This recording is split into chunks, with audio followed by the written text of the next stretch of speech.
Good morning, everybody. And the first one who mentions that I look tired will be shot. Good.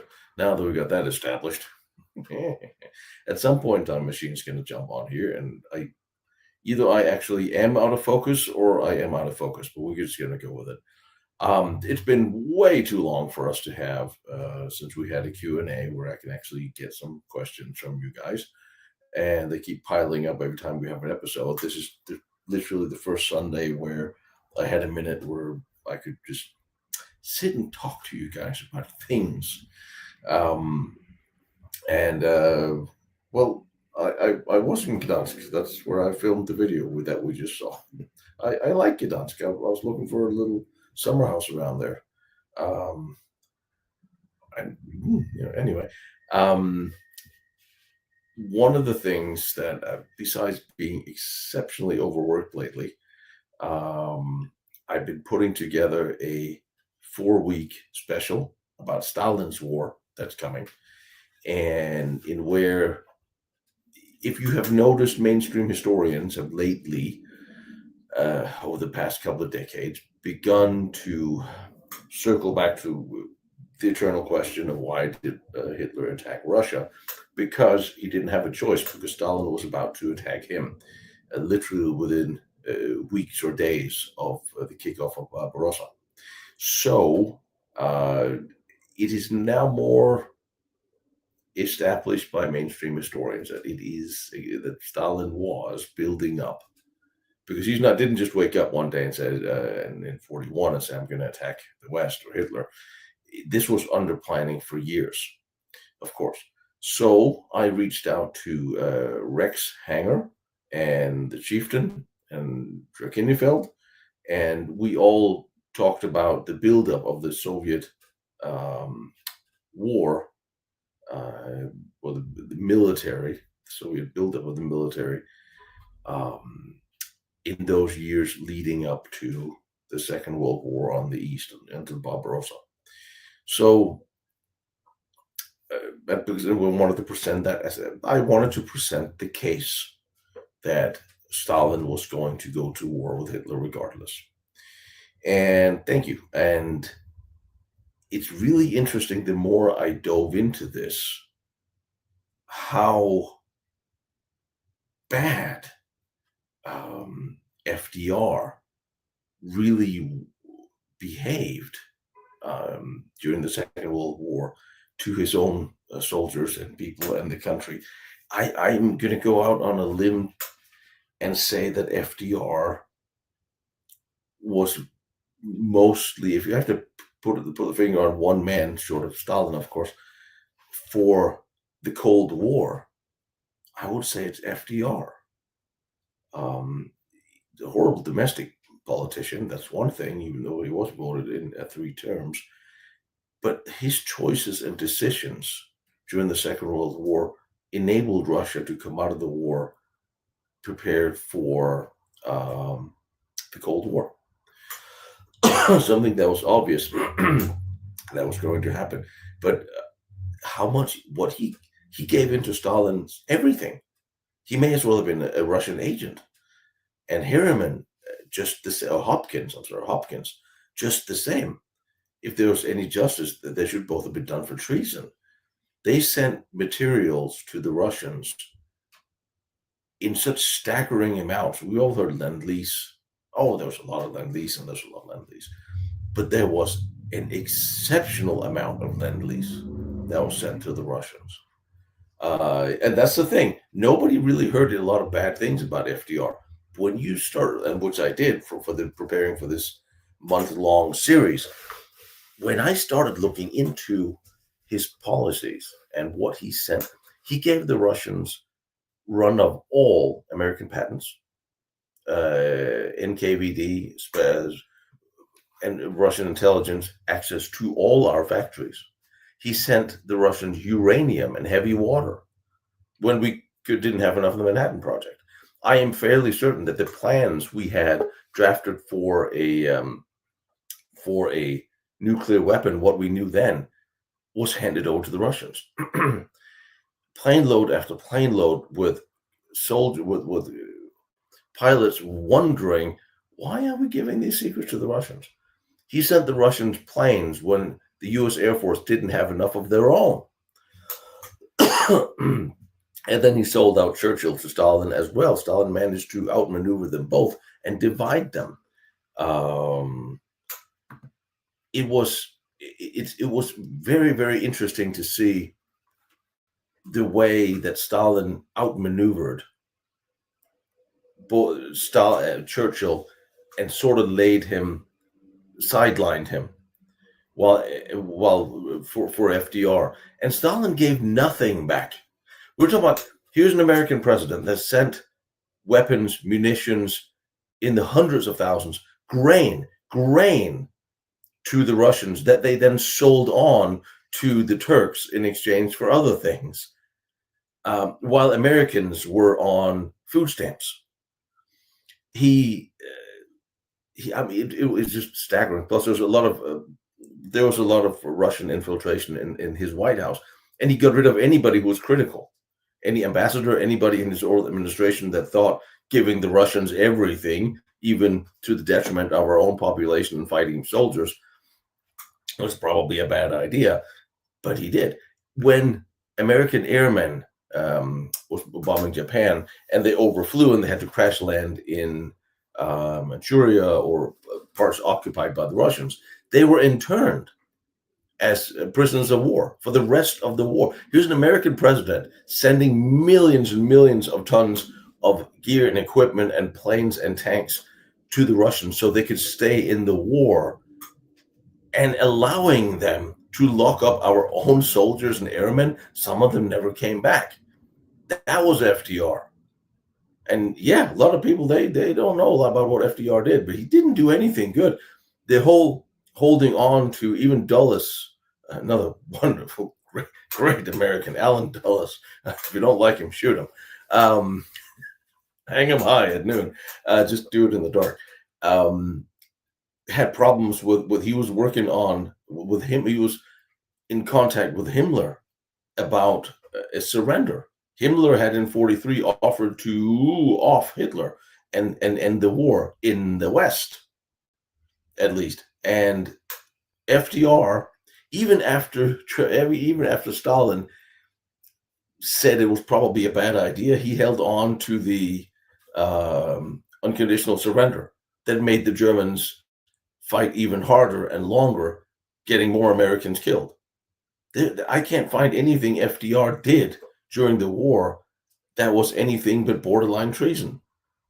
And Hopkins enabled this the whole way. When they went to meet Stalin, and he tried, he had to, hey, it's made that way graphically, but it looked like FDR had his tongue so far up Stalin's butt throughout their time. And I can't read everything I have read without that. That is the visual that comes out, because he was literally kissing his butt the whole way, pleading with him for a meeting, that they have a meeting so he could charm him. That was his plan. When they met at in Tehran, FDR had asked him for this meeting repeatedly, and Stalin kept saying, "No, I'm busy. There's a war. I'm busy. There's a war. I don't want to go that far." And FDR didn't want to go that far either, but eventually, because Stalin said, "Oh, don't worry, I'll just meet with Churchill then," because he was playing them both. So, all right, fine. So he went there. And after all of this pleading, even Molotov couldn't understand that the FDR showed up to this meeting without any plans.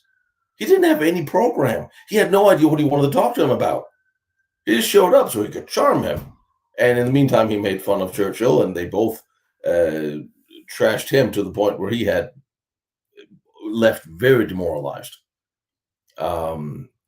It's very, very interesting when you dig into the backstory and also the buildup of the Russian society, war, military in the 1930s. Again, all these Ukrainians that were starved to death by the Russians so they could harvest grain.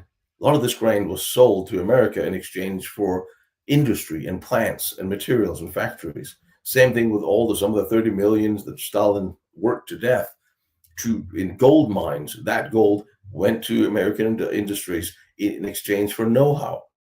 Most of Russia's society, everything was built on know-how from the West. And you would think that when even the British, when the Russians showed up, said, "Oh, you have a very good plane here. Can we buy one copy?" The British said, "No, you can buy 10 or 30." They know what the Russians are up to, and of course, the Russians also got patents for everything, and they got were allowed to reproduce in perpetuity. We sent them plants, entire steel mills, electrical plants. We sent them things that they needed to build their future society. If it hadn't been for FDR, the Cold War wouldn't have ended up the way it would, although it might have been with us and the Germans, but that's a different story. Hey, buddy, you got the sound on? Oh, he's on the phone. He's talking. I was muted. I had it muted so that way I wouldn't bother you. You were off on a tangent. I was letting you fly. Well, I mean, aren't I always? It's what we do. Oh, it was Wall Street. Well, of course. Everybody helped FDR give stuff to the Russians. I'm going to break this down in that, like I said, we're going to have a full month at some point, probably May. It's not going to be one necessarily a calendar month, maybe but 4 weeks. Anyway, I'm still waiting for Druckenfeld to find a minute to come talk about the Russian Navy. I already did the interview with Rex Hanger and with the chieftain. So we're sort of built on. Then I'm going to try down the line to do, if I say a four-way, everyone's going to think all these perverted things.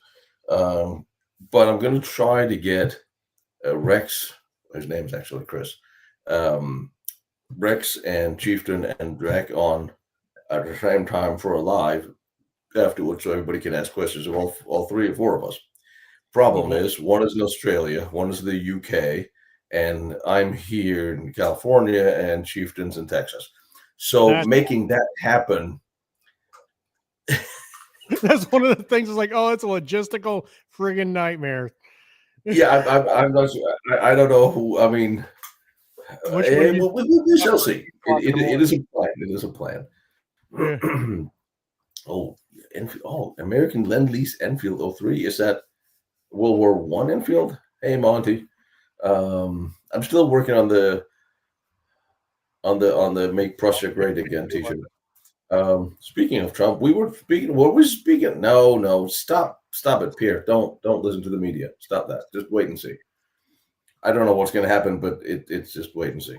There's a much bigger plan. Oh God, let's not talk politics today because I'm not awake for this. Yeah, I'm barely awake for that. Let's stick to the glorious wars. Did I get a hold of Tick? I wrote him, but I don't think he responded. I know I tried to reach out to Mark Felton. However, Mark Felton does not actually have a means of being communicated because his emails all bounce back. His website doesn't work. So I can't actually get a hold of him. He's impossible.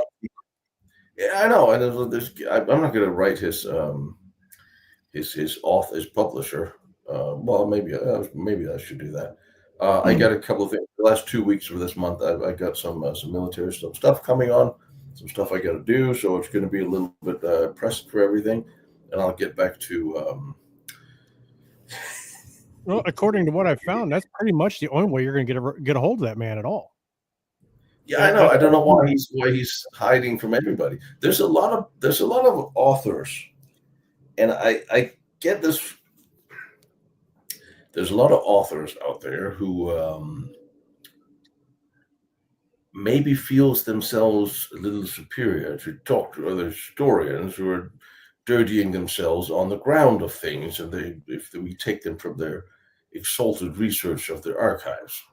I sometimes get that feeling when I reach out for certain people for interviews, like, oh, no. Well, one of the museums that you could probably reach out to and stuff like that would be I mean, he's kind of hard to get a hold of too, but I've got a partial line to him, which would be Eric Dewar from Gettysburg History Museum. Oh, that would be interesting. He's got a lot of stuff there you'd definitely be interested in. Trust me. Oh, that'd be one thing that will probably start to happen. I've been threatening this for the longest time. Tariffs will go up. No, sorry. Patreon fees will double. Sorry, YouTube not making me any money. I'm broke here. I will start to take sponsorships, which means that there'll be a 1 minute advertisement in the episodes within the first 5 minutes. However, I will I before I yank up my garter belt and just slap on some lipsticks and take it, I will like to try to hold myself to the sponsorships I would take are from things I either use or could use or will use. I don't want to just do blindly um, selling anything. I So, depends on what the owners offer me, of course. Never mind. If I show up an episode with lipstick, you'll know why. I was going to say something. I guess if you're looking for sponsors and stuff like that, all we need to do is find pre-workout or blueberry coffee, and we'll be good. Blueberry coffee, that seems to come up anytime. I don't know. I can't drink. I'm sorry, you'll never let that one go. I can't drink coffee anymore. I get heartburn. I don't know why. John, yes, there's constantly thoughts of buying a fort or a bunker in Europe so I can retire with my own little museum somewhere. Just haven't found a place yet. It's not even about buying one. I'll probably get it for free if I find one that is everything that is available. And there's a crap ton of Prussian artillery forts and what's it called? Powder stores, fairly decent sized things. The problem is they're in the middle of nowhere, and whatever some of them are. And it's like if it's not accessible, or there's no power or water, and you can't get people there because it's across a field in the edge of a forest somewhere that there's no road leading to. What can I do? Over there, it's different. They don't have to give you ease way to get in. No, I mean it's not that it's going to make one, but again, if you're in the middle of nowhere, easement, what can I do with it? Yeah, they don't have to set up generators and make my own stuff, and it's got to be a place that's not in the city, but somewhat adjacent. Like the lighthouse would have been nice. Yes, I will find something at some point in time. There's quite a few in Czechia. That's an option, but I would like to stay in Poland. We shall see. Oh, what about Latvia? The Kiwis are awake, huh? What about Latvia? Right outside of Riga. That's far. If I stick in the center, that's why I always keep landing in Poland, because it's in the middle of everywhere I want to go. Everything, yeah. I get that. And it's also a place that how many people will go. If it was, I was looking very much outside or around Danzig, Gdansk. Sorry, I keep making that mistake. I don't know why. And because it's a heavy tourist town, it's actually I think Gdansk is now bigger than Warsaw. Yes, I'm going to Europe a couple of times this year. Probably there'll be a secret trip for a couple of weeks, and then there will be end of July, probably for a while. I'm going to try to spend relatively most of the time in the East, and I want to go Slovenia, Slovakia, Hungary. I would like to see Dracula's castle, just because every time I have a friend that's from there, and oh my god, and the other island where he's supposedly buried. But I'm going to try to look at some the East. I'm going to go to Ukraine again. So I'll probably going to be more on the East. In reference to Ukraine, which part of the area are we thinking about going to this time? That depends. Yes, by the way, most of his cabinet, FDR's cabinet, was all Soviet spies, and the other half was Soviet sympathizer. That's a hard word to say.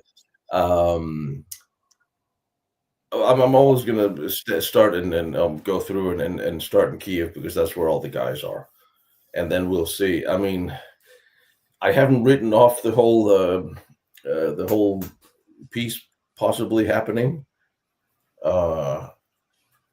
look, like I said, without going into politics, I think there's a bigger plan than just that's happening. I just don't know what it is because I don't know. But I think I wouldn't be surprised if all of a sudden we all wake up one day and there's a ceasefire. That might hold. I wouldn't be surprised. It probably maybe a little bit surprised if actually it holds, but let's see. But oh god, if there's actually an end to this war, I'm going to be going there picking up G-wagons. Only shut up a little bit. Don't you laugh because you're going to be welding up all the bullet holes. Yeah, that's what I was laughing about. Hey, there's one fender that's straight. It's going to be a full-time job just putting those things back together. What do you mean you can't fix it? The only thing you hit the anti-tank mine once. Yeah. As soon as you said it, it's the first thing I was picturing is like, I'm going to have to put these back together, aren't I? Oh God, yes. Tom, now that you speak of it, I am actually. Oh, by the way, I have a publishing deal for my Sturmgeschütz book. It'll be coming out around Christmas or spring, but it's inked, it's done, contract signed, so that'll come out. And I am considering if I can break down the German archivist's charm of writing a book, 2 books actually, one on Prussian forts and fortifications, and one on Austrian panzer forts. And I've been visiting a lot of those. I'm going to be visiting all of them, as much as I can. And an actual paper book, of course, a paper book. I'm not going to do the other stuff. I think I should, because the more I look at all these Prussian forts, which are really cool, and even the Austro-Hungarian pre-World War I forts are pretty cool. Actually, they're both really cool, but I can't find any material on them. Can't find anybody who wrote any book. Probably some locals may have written a book here that the rest of us will never see and we can't find, and it's done in English. And I found the paperwork, or the papers, the files and plans for both in Austria and in Berlin, and it's a little complicated with archives out there, because they'll say, well, what do you want to see before you come? And when I tell them, well, I want to see the plans of all the Prussian forts built, then they don't even respond to you. Well, that's all of our boxes. Go away. Be specific. So I'm going to try to see if I can navigate those, but that'll be a couple of years in the making. You're not wrong there. That's like an interrogation by itself. Talking to any archivist anywhere is just a nightmare. Yep. Good morning. Especially the Austrians and Germans. And what's funny is I've had better luck with the Austrians than anybody else, but at the same time, they are still worse than even, let's say, the Russian archives. The Russian archives even now are a little bit more. They locked themselves down quite a bit, but they're a little bit more forthcoming with information than the Austrians. It's also what the Russians would be giving away. Not that I have ever had any of them respond to any of my emails in the Russians. What information I would be wanting from them is not theirs. I'm not asking the Russians, can you send me the diary of the secret mistresses of Joseph Stalin or something. I want what they have taken from a conquered nation. So they might be a little more amenable to, and I keep thinking, well, I mean, even what they found. Thank you, Monty. Thank you, sir. Thank you.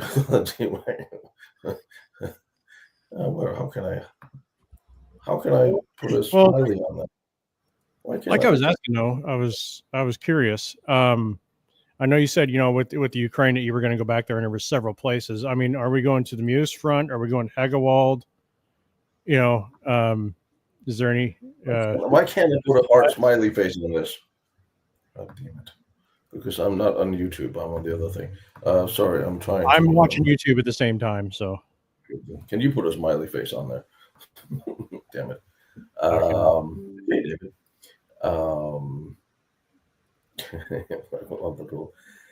Well, I mean, I would, of course. I mean, I'm always up for a visit near the front, but it also depends on what am I doing there. I'm actually rather. I'm still not clear on what had some people so upset about my documentary about the bombing war. Right. I still never figured out what the problem was there. I actually thought that was actually quite well put together. I thought. Yeah, no. It's kind of impossible. I've tried.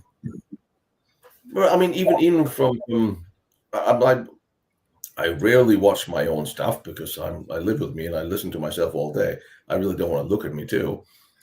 But I sat down and I looked at it and I thought, well, I don't see the point of offense. Interesting. Oh, actually, it's interesting. Someone wrote me. Yeah, I mean, like most of you probably seen the bombing war, the World War II versus today, and I thought it was quite well. I put it together. I researched it quite a bit, and I It got the was. numbers and presented them. But it's very interesting. Uh, Somebody sort of made me think about maybe that was it. I got an email from somebody who shall be remain nameless until, of course, he tells me otherwise because he's German, and uh, he wrote me. We can't. He wrote me about something, and I wrote him back that some places. Said, outstanding. Let's go. Show me around. Show me. And he's like, no, I can't really. I can't go on camera with you because you're to the right. And I was like, what the hell does that mean? So I Yes. wrote him back. What the hell does that mean? He said, well, no defense. I said, no, I'm not offended. I'm not offended. I'm just, what do you mean? It's like, I thought I thought I would classify myself as a central in the middle conservative, but sort of, When it classic, comes to classic, classic. No, not a classic conservative. I like strippers. I don't know where I fit in the political spectrum, but anyway, that's what he wrote back. So he said, okay, for instance, everything in Germany and Austria is so polarized that, and he brought up the documentary I did on Theresienstadt. He said, for instance, we could never make a documentary like that in Germany because what I specifically said in the beginning of that, the whole outset of why I made the documentary about Theresienstadt, was because it's the largest star fort in Europe, and it's an amazing star fort. And what actually I met with, there's several museums. There's one, as you also know, Theresienstadt was a concentration camp during the war. The old age ghetto and so on and so forth. That's in one side. There's one annex. That's where the camp was. Everything else is the star fort, and there's a museum for the star fort that not a lot of people visit. And I was speaking with them and said, well, you know what? Nobody ever done a documentary on the star fort. Nobody even knows that there's a museum for the star fort because they all just track to the former concentration camp part and see that, and that's it. right. And I said, you know what? That's sad because this is an amazingly impressive structure, biggest star fort in Europe. Come on. So I specifically set out to do a documentary about the star fort, also to give the museum something to show about that does not cover what happened during the war. And that is exactly what he wrote. We could never do that in Germany because if we mentioned it and not the labor camp, it would never get out. They would be flayed as being right wingers. So by not mentioning the war, you are now a right wing extremist. And I understand it, but what I would then say to whoever the Germans are today, and I think the Germans really have a problem trying to figure out who the Germans are today, because if you look at the German mind, there's 80 years of history that has sort of been, there's certainly 13 years of German history that has just been deleted, where all Germans and all German history has been vilified because of the Second World War. And ever since then, there's generations that was raised with everything before them was bad. And now you have German politicians where anybody who stands up for the German heritage or the German country or history or the German people are automatically being labeled right wing. And I don't understand why so many Germans are just bowing their heads to this and accepting that penalty instead of saying, well, no, we're not. Well, in the quickest way as a historian to just make them as angry as humanly possible is to say that even, and I guarantee I'm going to get something from this. Okay. Even the Germans during that period, that shall be not named, in Germany, the man with the mustache that shall not be named. They were patriots of their time. Just because the mistake is that they automatically think about the ideology and not about the human aspect. They don't think about that some of these guys were just patriots of their country and fought. That doesn't, they're like, well, because of the ideology they were wrong. I'm like, well, yeah, we know that, but that doesn't change the fact that they were patriots of their country. The people who fought and died on the front line, they fought for the most part against the Russia. There were Europeans that signed up to fight on the German side from all over Europe's countries to fight the communists, because the communism was seen as the bigger evil and the bigger threat to Germany. And of course, there's propaganda on all sides of this, but a lot of them fought just for their country and to preserve their people. And I don't understand, but we're going into this whole new thing of why is being patriotic a bad thing of any country. Of course, right. Now you start inserting this globalist mindset that, we're all one nation, all that nonsense, which is all nonsense. When did being a nationalist suddenly become a dirty word? That means that you have love for your country, you appreciate your country, and you understand that where you're from, and you love where you're from. I mean, there's people that have moved here from other countries that still love their other country, but they love the one that they live in now. And they have nationalism for that. It's. And you're right. And I do not understand why it is wrong to. And Germany has a rich history, a long, interesting, amazing history. But specifically Germans have it is because the extreme left have hijacked language. They've hijacked all the words that we used to use as normal. And like you said, nationalist. Okay, nationalist traditionally comes with a hint of, patriotism and patriotism on steroids, let's put it that way. But recently, in recent years, 10, 20 years, it's more, now it's militant extremist right wingers. And you see, I can't remember when they had the Southport riots in England, and they were being labeled as right-wing Nazis, all of them. And you saw the camera swing by. There was Israeli flags, there was Indian flags, British flags, there was black dudes, there was a couple of Jewish people, there's people everywhere, and they're all like, we're now Nazis? Because they have now, I don't want to talk politics, but hell, boy, back to it. The extreme left have now hijacked all language and painted everybody who is not like them as an extremist on the other side. And we have just taken it, just like the German people have let themselves be indoctrinated against their own better and just taken it. Just remember, that plays right into somebody's book. Well, of course. Saul Alinsky, 1971, The Rules for Radicals. One of the things that he said was when people get too, motivated or whatever else like that, discourage them. I'm not using the direct quote on purpose, but he says label them everything that they hate and continue to do it, and it'll shut them down. And that's exactly what they do. They label you a Nazi, they label you a white supremacist, they label you this phobic, this ism, that that ist, whatever. They do that on purpose. And then the sad thing is that some people that are doing that don't understand why they're doing it. They just actually believe in what they're saying. But go ahead. Yeah. We get good comments, but it is true, and we're here for the comments. That's why I was like, go ahead. I mean, if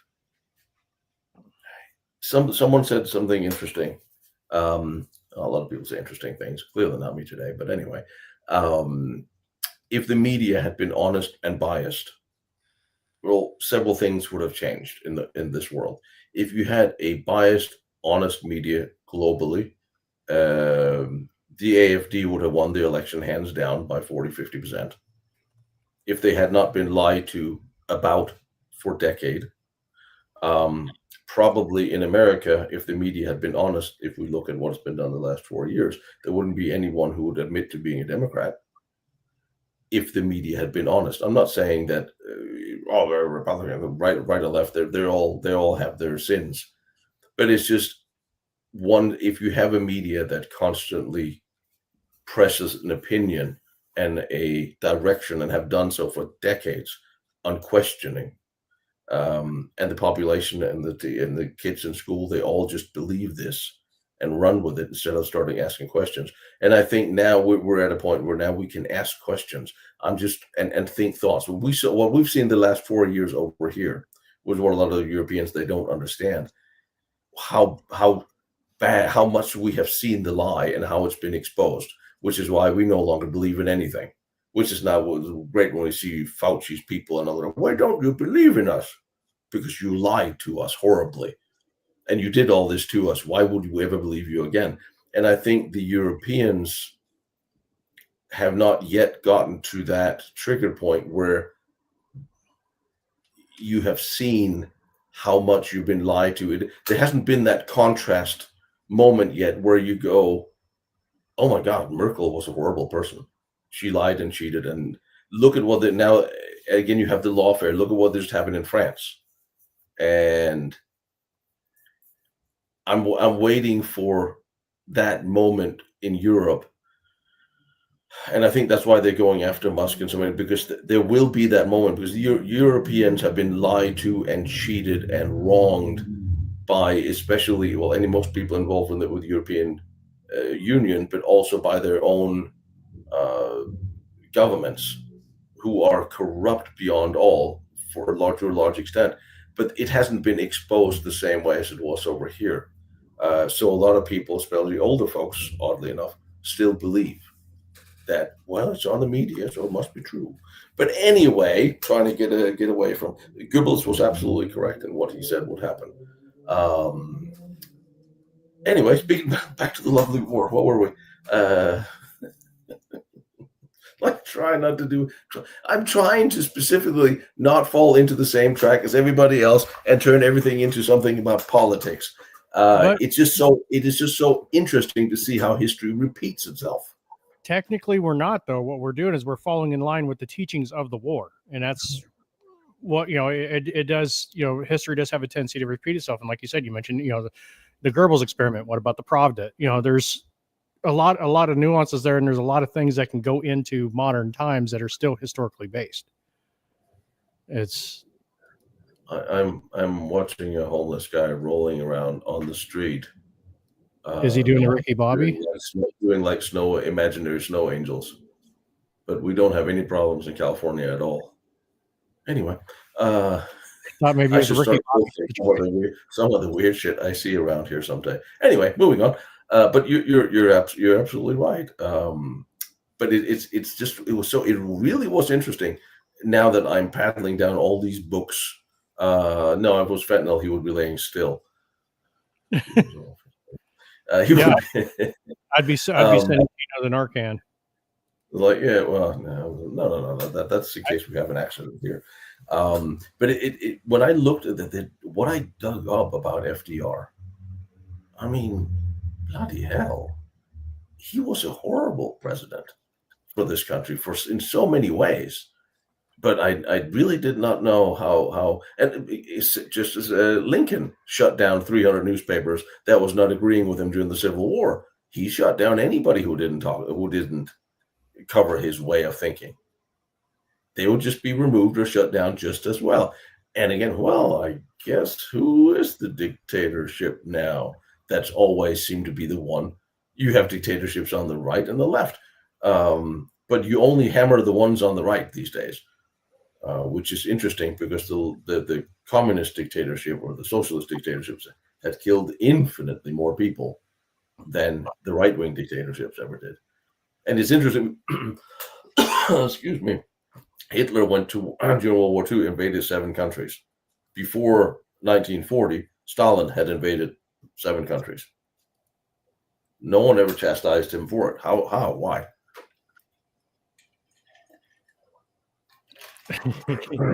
Loaded question. What are they getting out of it? Well, that's the interesting thing. I mean, they're.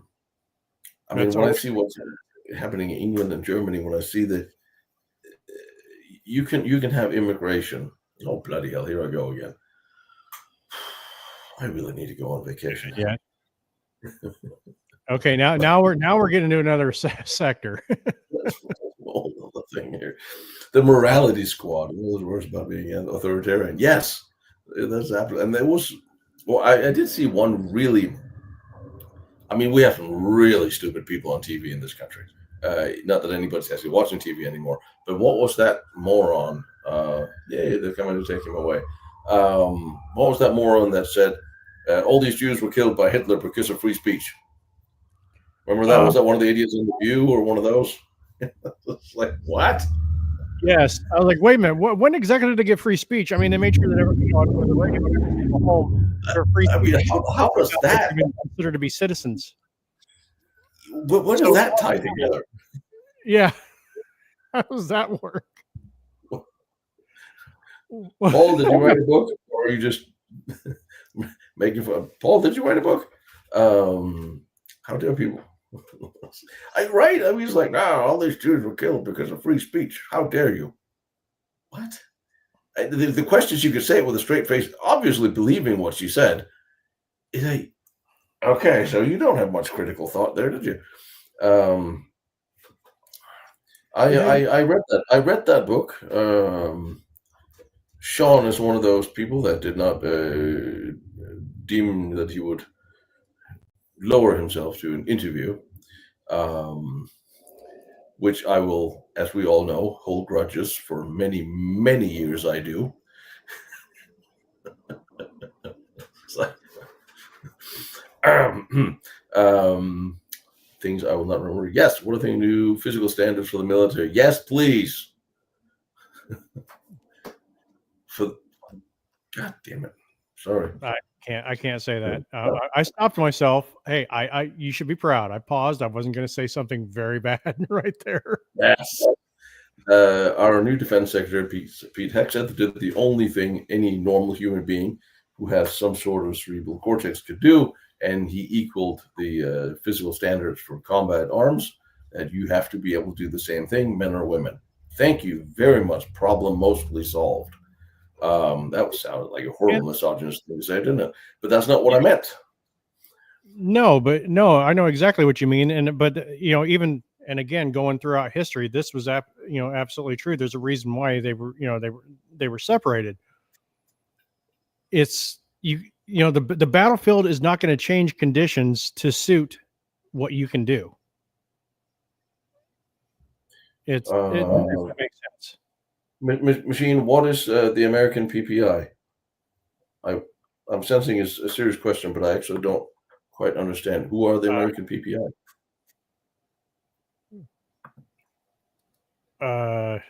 Yeah, I'm trying to remember that myself. All right, follow up that question with a little more information. PPI, people, we the people, war liberation. Who won the war liberation? It would be. I'm wanting to say that they're talking about the. Yeah, we're not going to get into that, but. Shite. Producer something in producer price index.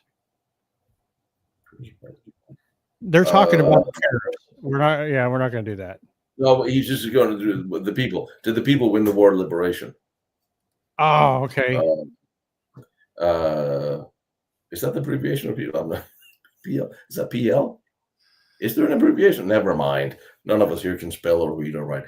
Well, that's I would say microphones. I'm just going to dance sideless on that and go like, what did women's liberation really achieve? I mean, have they really achieved what is best for men and women?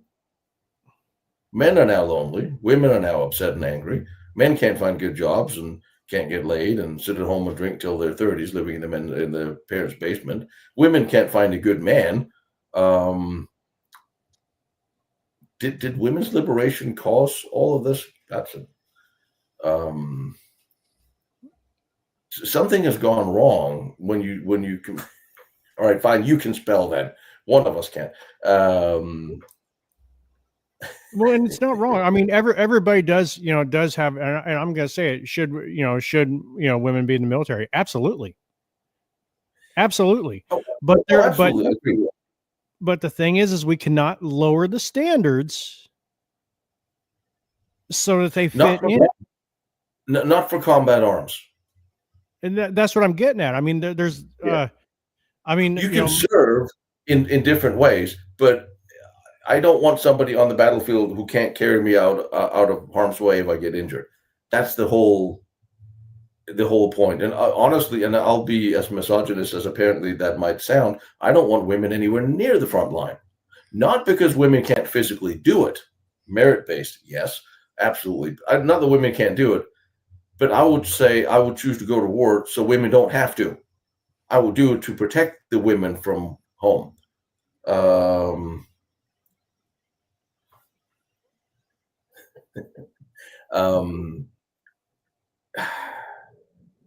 I think there's something to be said for traditional men and women roles between the genders, but having women in the military, sure, of course. I mean, women always served in the military and did great things. Actually, a lot of nurses was killed even as well. And women flew piloted B-17s and other planes across the country to get them to and from.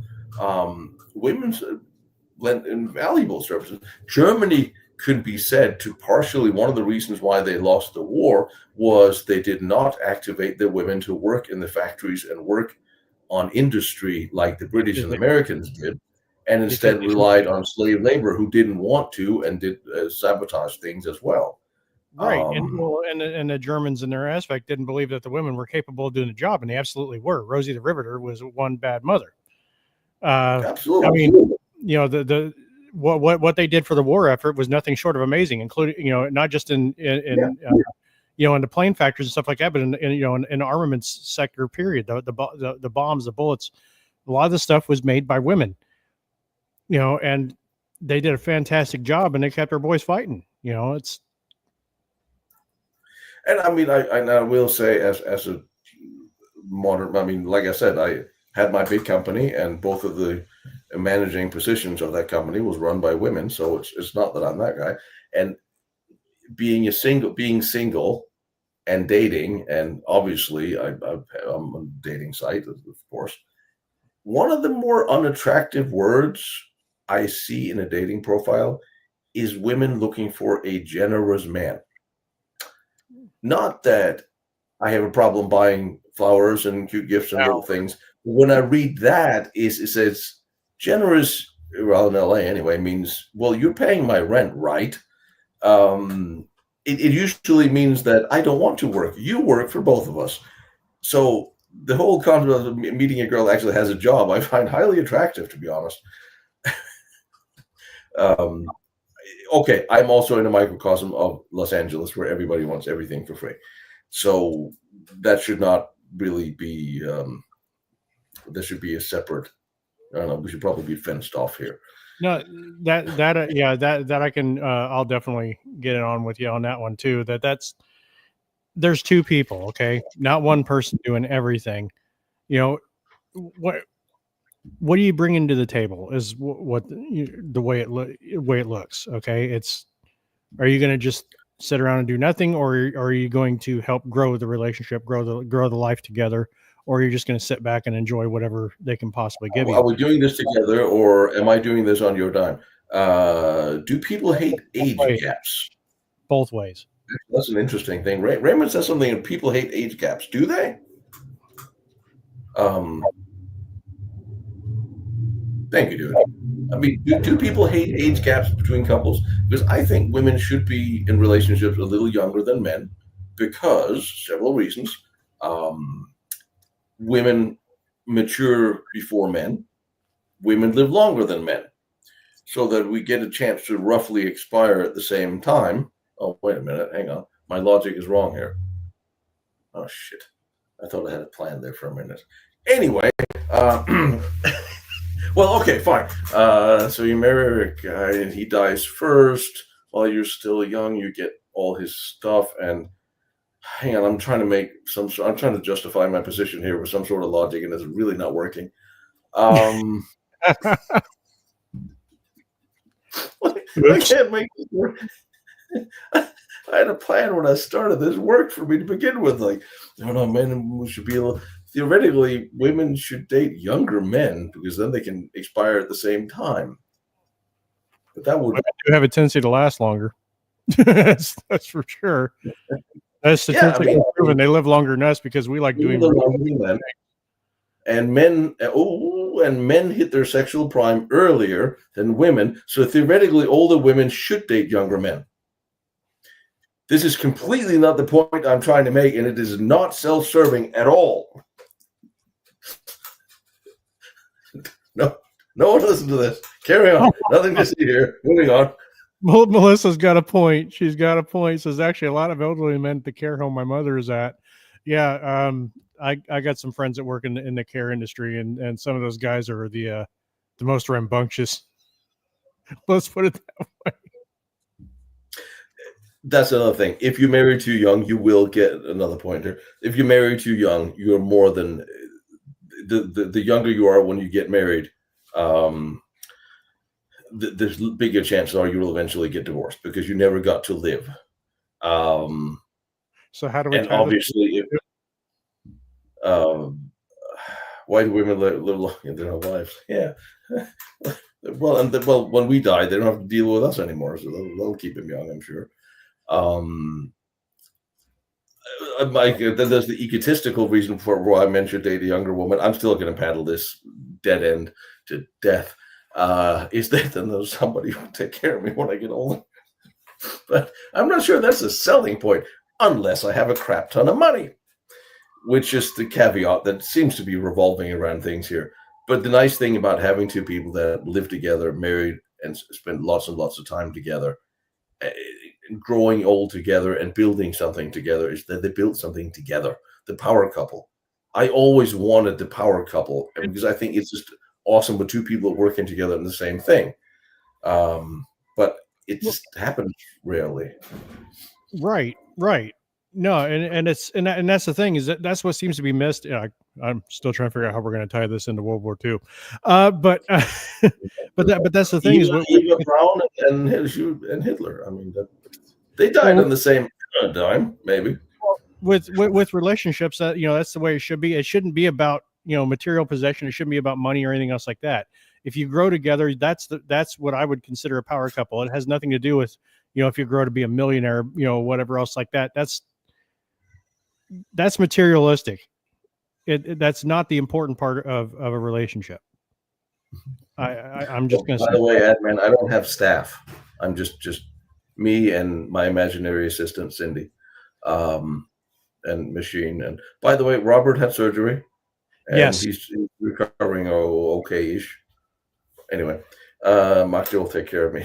You know what? I keep thinking, Magda would be absolutely perfect, except I would like to think that she should have somebody more interesting than me.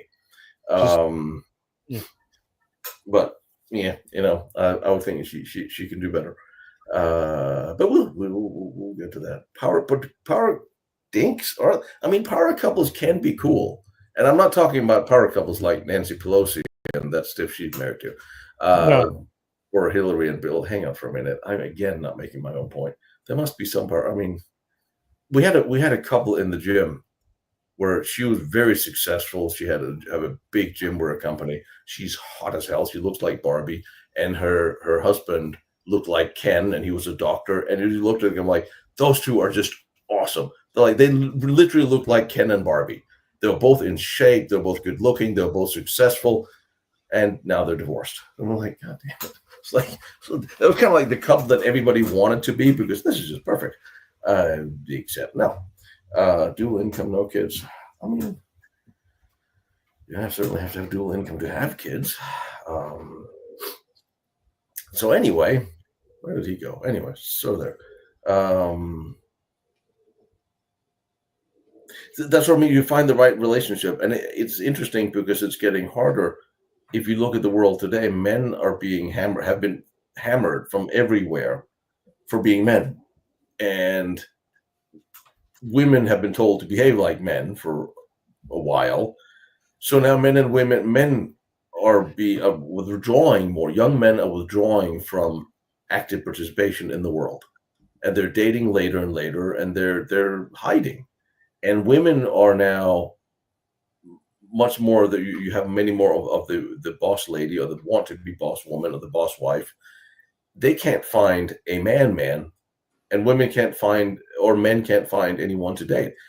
We've sort of taken the division between the genders and mixed up the traditional gender roles, made it almost by law to make, and now it's almost impossible for people to meet and really become what they're supposed to be. Which is sad because there is still a fundamental basis in gender. That'll get me demonetized on that one. Uh, you know what? I don't mind. My ex, she had a couple of kids that were absolutely awesome. And this is where I'll be sad to say that if I had been a millionaire, we would probably have been married. Outstanding.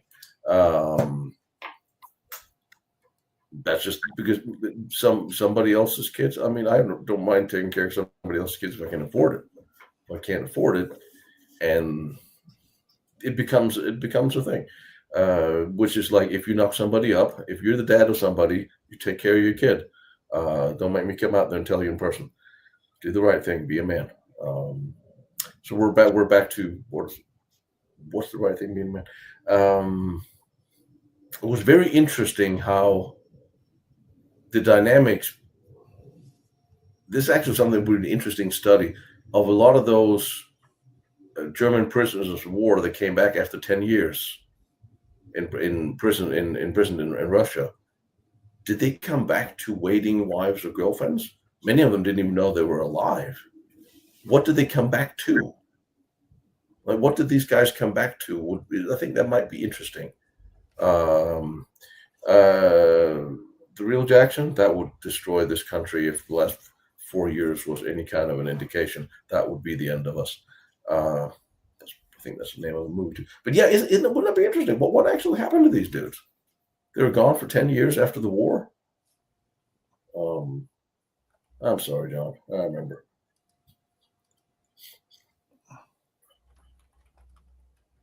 Machine, what are you doing? You looking at that? I'm very involved.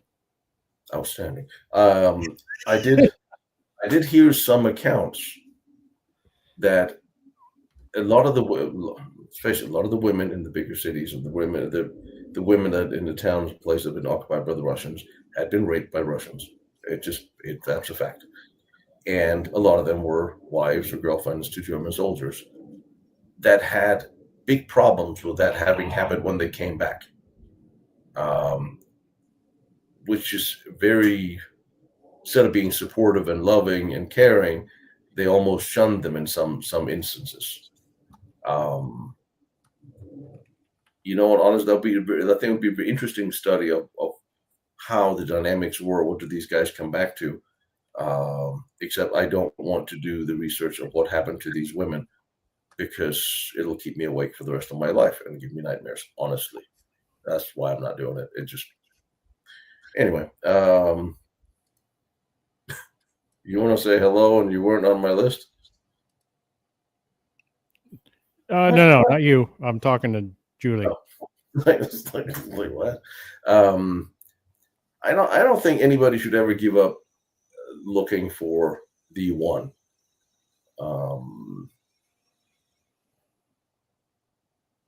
Yeah, like if they survive those years as a prisoner of war, and then they came back. It was a huge problem. That's all they lived to come back to. That all I mean, you're in prison in Russian prison war. You survived that nightmare for a decade. all you have to keep you alive is coming back to your home, which then you might come back to and find is not there anymore. I think there must be some stories there that will be very interesting. Jackson, about what's happening right now, don't worry, don't panic. It'll be okay.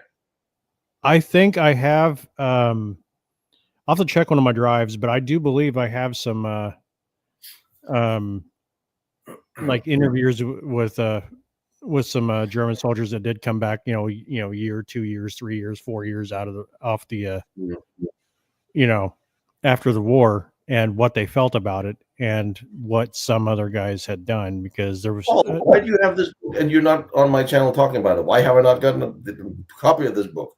Twilight Teutonic. I thought you were kidding when you said you had a book. Paul, I'm sure I have you in my email, but let's just talk about that and get you on the show and talk about your book, damn it. I'm not going to be here and be hiding away. Anyway, sorry, Machine Con, continue. No, you're good. That's why I stopped. You're good. Yeah, carry on. I thought he was been messing with it maybe earlier on. And I probably, if I had checked all my 600 unread emails, which is not 1,200, I'm sure there probably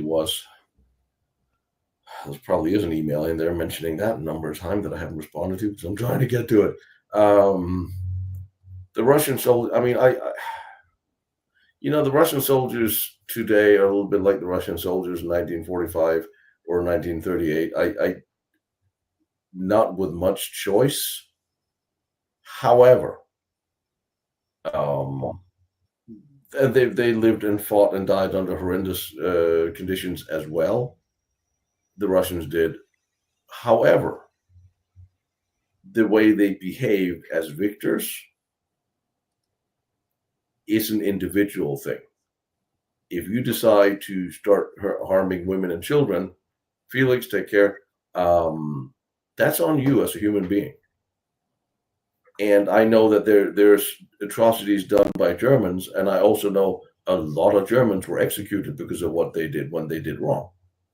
Not all, but there was a lot of flying courts and a lot of SS courts that condemned soldiers to death for rapes and excesses against civilians.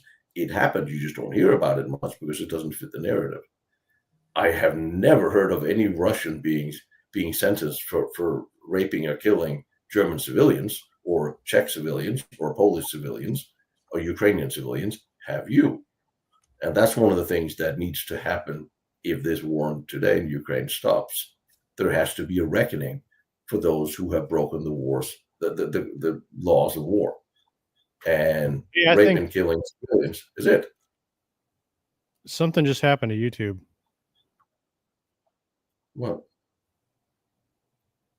It's back up. It's back up, but all of YouTube just quit. Do we make them angry? This is probably something I said lately. See what's on. If I get anything. No. So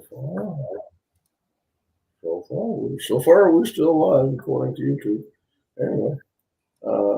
Yeah, maybe you got Machine and I we're watching partially on the StreamYard screen. So if something happens on YouTube, if we're not looking, we would know, but you would all know because all of a sudden you wouldn't be here or so on. The reason why I can get to the chat a lot faster is because I have YouTube paused on one side. The chat still goes, but the video doesn't. But it suddenly just shut off. I'm like, I think we finally hit the button. Give us a little time. We will get there. Fine. All right. Everybody's still here. No one harmed them. And Paul has left, so I can't. I got to look up that book and I got to read it. Just like I'm going through a book every couple of weeks. I'm still too slow on reading my emails, and it's just a horrible thing. Maybe I should hire Magda to give me a resume of all my emails. Let me know at the end of each day. What do I need to know? But what was I? Where were we on this? Where were we? All right, back to questions. So far, I haven't seen many. I'm not getting enough questions. There must be something people want to know. Move on from, if that makes sense. So I have another. I think that the compilation went well. The one on all of the Elisa episode, or the Henge episodes.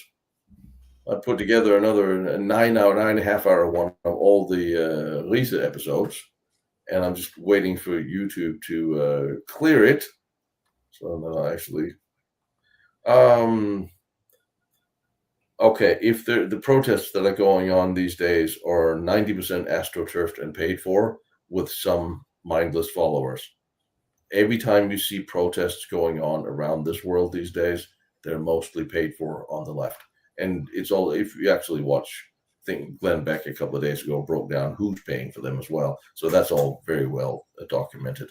Don't believe what you see and what you're being told. Like the anti-Tesla demonstration, there were some of them had like 3 people, 5 people. I think it was in Dublin. 5 people showed up at Tesla dealership. Hey, without USAID, I guess there's not all the money for protests like there used to be. I'm sorry, but it's the irony that, I mean, I had one of them get mad at me, on the machine, get mad,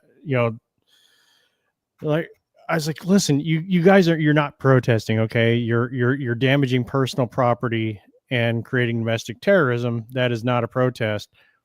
And one of them actually jumped on and said, well, I traded my car in. I had a Tesla. I'm like, oh, great. What'd you trade it in for? A Volkswagen. I stopped and I just stared. I'm like, I'm sorry, what?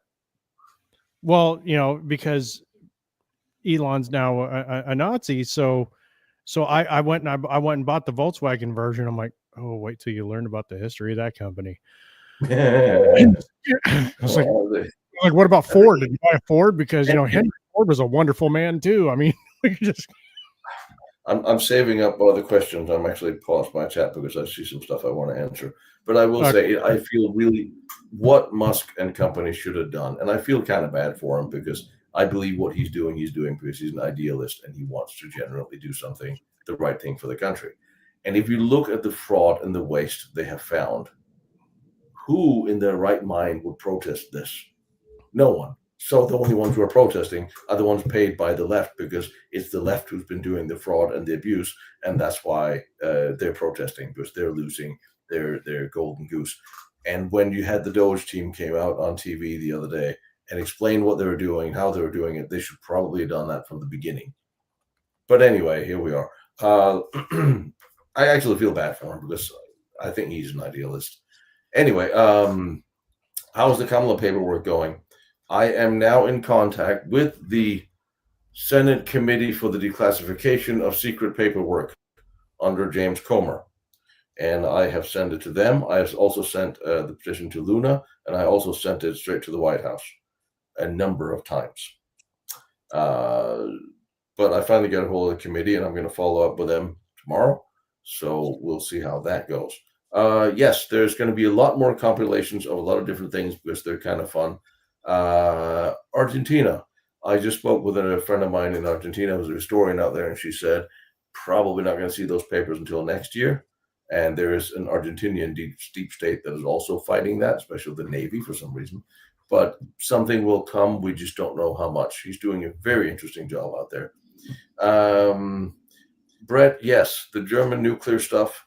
I'm always going to do more as information becomes available, or I come across stuff or come across sites where it happens. So yes, I actually am somewhere deep inside my stony heart a romantic. Just try not to admit it, because what good would it do out here? I'm also jaded romantic. That's a thing, isn't it? Interesting. When we talk about the Henge, HJB, I'm get to you in a minute. When we talk about the Henge, apparently Paul picked up that I said something intelligent, which someone has to pick up because it doesn't happen that often. That who in their right mind would set up a hovering bell experiment on the fly trap in between a power plant and an explosives factory. And I don't remember saying that, but thanks, Paul, for reminding me. And I'm like, yeah, who in their right mind would do that? I am still under the impression from everything I've seen, something was going on with the munition plant, but I'm still under the impression that the henge was going to be a water tower. That's kind of where I am on that. I think there's weird things going on there. I just don't think that particular thing is it. Was was going to be or was, because I'm almost on the fence that there actually was at one point some sort of steel shell water tower in that sector, in the head, because of the piping that was that was found underneath and where it runs. But I mean, everything looked with the stones and and Paul did some more stuff on that. Next time I'll do a henge episode. I'll put in some of the new. Paul's been doing a great job finding things and photos. Found one photo of the henge in the construction from that wartime. All right, it was reported that the rate of rust. Huh? Oh no, I was reading the chat. Robert Green. I'm not that far down here. I paused mine so I can actually keep up with the questions. No, I'm still the murder rate in Russia, reported the murder rate in Russia have gone up by 99% during returning soldiers. Is that normal after wars, or for this amount? It is not. One thing is, I am surprised because how many soldiers are actually returning? They're still fighting. They're not letting them go, even when wounded. So, yeah, they have. When this war ends and they come home, it's not unusual for this to happen. 900%. That's a bit extreme. I'm also wondering if the Russians would actually allow that number to be public. But yeah, it's not unusual for guys come back from war to behave badly. They don't have the manpower to keep them off the field. That's what I mean. It's like I don't think we would see this spike yet because the war is still ongoing and they haven't let back a large amount of them.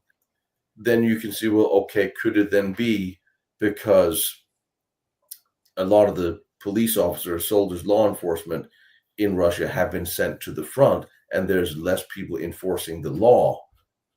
Is another. There's a couple of different aspects to this. I will try to look into see what I can come up with on that one. Democrats paid agitators. Yep. The henge, Stonehenge, the henge in Poland. Soros bribing people around the world. Yep. Can't believe nobody got him yet. Left bunch of them just agent provocateurs. Yep. Glad we're all on the same page here, aren't we?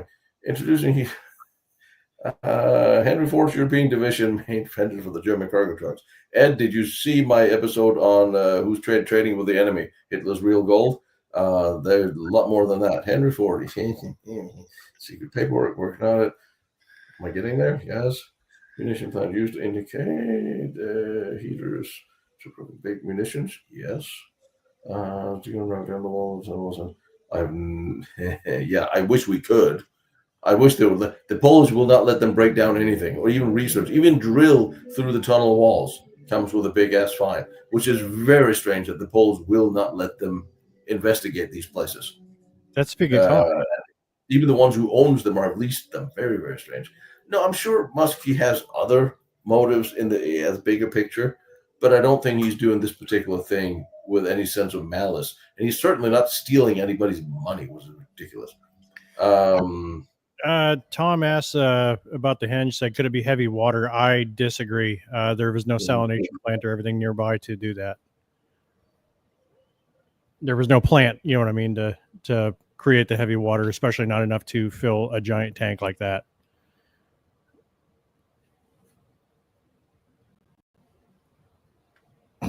Isabel, what English girls are you referring to? You're talking about what's going on today?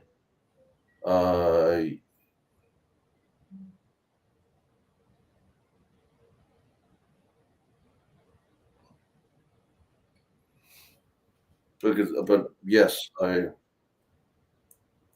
know. The British government should, and their law enforcement should be locked up for treason.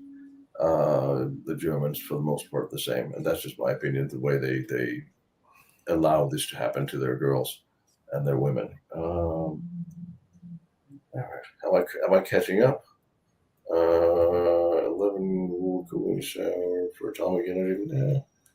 Yeah, I don't know what Neaton. Have a look at my latest email. Brett, I will have a look at your latest email. Between the other 600 I haven't read. I'm so sorry. Today we can use high. How far down am I? Report to be for human rights. Yeah, they always do this. Oh, for human rights. It's just not our women. It is infuriating.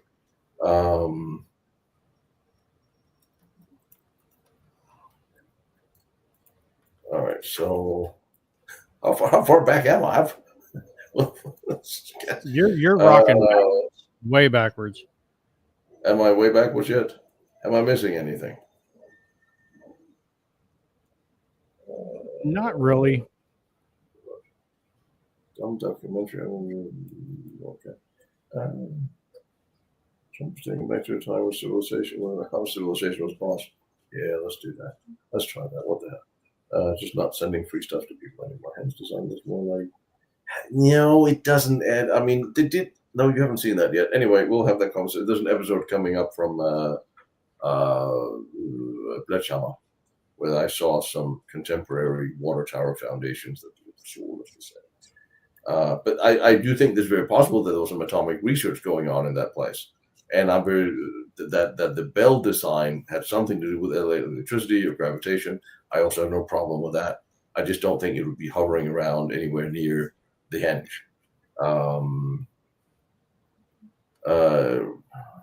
Britain, I don't know who. I have no idea who Britain sold out to, but their government certainly did.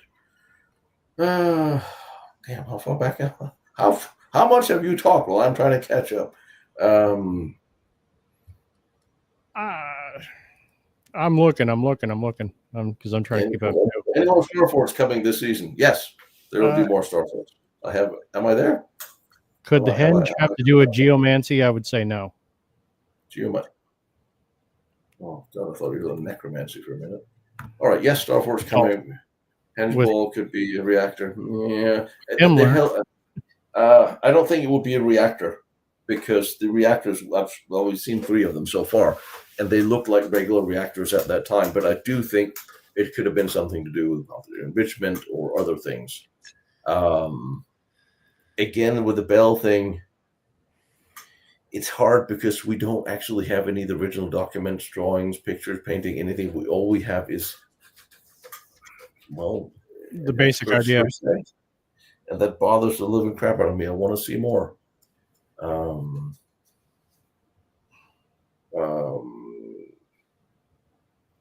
That would be more plausible, Peppy. Yeah. Crucible for synthetic fuel. That is a plausible idea, and that would help with the with the plumbing system and everything else like that. But they had their synthetic fuel refinery. Yeah. Now, there was that Finnish thing that looked like the Bell would have looked. I used a picture of it at some point. Did I ever talk about what the Finns found on that? Here I'm trying to remember what I have done myself. There was a Finnish device that I think I'm going to actually have to dig into this. I don't think you elaborate. I can't put everything into every episode because then it'll never end. But I figured out when I was looking up what had to do with high power electricity, what would look like a bell shape, and I did find that Finnish scientists, some decades ago, had this aggregate that looked like it. It was a bell shaped, had tons of wires running to it. I used the photo, and I can't remember what it does, what it's supposed to do, but they did measure a very slight anti-gravitational I don't know how you measure anti-gravitational. It measured a little bit of anti-gravitational, not enough to lift the thing, but it was measured that it became little bit lighter when it was operating. I think it was in Finland. I'm pretty sure it was Finnish researchers that was looking at this. I will try to dig that up again and see if I can a little bit. It was very minute, but it showed the proof of concept that things would reduce the weight or increase gravitational of this device. Wasn't it Igor that that kind of touched down on this? Yeah, he talked about that's what the bell was for anti-gravitational with the counter-rotating spheres of Mercury. So I looked at, well, what contemporary tree, where did that lead to after the war? So after the war, there was those researchers that did this one thing that supposedly had a slight anti-gravitational effect when it was in operation. I have to look into it because it was years ago when I looked at it. Well, to me, it would almost be kind of like, what do they call those? Dang it, I'm having a brain fart. It's an electromotor, but it's centripetal. You know, like it spins, and that's how they keep like a random, like you see in some of the movies and stuff like that, where they have robots that are basically just simple spheres that are moving around. It's a similar principle to that, is what I'm gathering through some others. That's kind of what I'm thinking too. Speaking of, question on World War I. If you look at the little short episode I did a couple of weeks about that the German field gun, those other field guns like that of the big 38 centimeter were placed on the coast specifically for British shipping. So there was the thought that no, you could just jump over and do a landing. Plus Holland was in the way as well. You couldn't just jump in and do a landing during World War I and bypass the trenches, because the Germans, where they had coastline, had anticipated that and placed coastal artillery there as well. And some of those positions are still there to be seen, actually. The whole video on the bell and the finish work. I work on it. I'm going to dig it up first. So, yes. What else did I...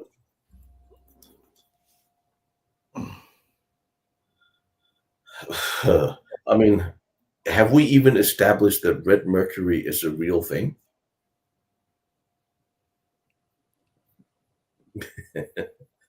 Have we even established the thing that exists? I mean, we have miniature nuclear reactors, so like, why not?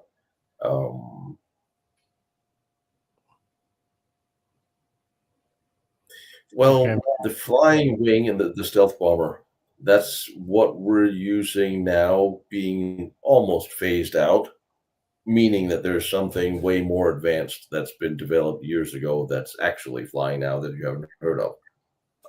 Never forget that if you have heard of it, then it is outdated. And there's something else much more advanced. That's interesting. Yep. Mercury. Yeah, regular mercury is one thing, but did we even they was talking about red mercury, which is supposedly a theory, but it again doesn't really exist.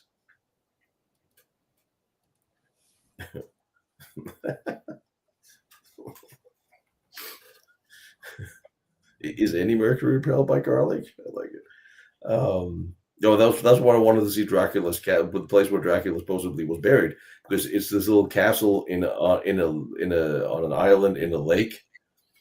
I said, oh well, you'll go there. Said, oh no, you can't go there because the current, and people disappear there, and you can't dive, and it's dangerous, and people see things at night. And I'm like, what part of this is not compelling me to go even sooner?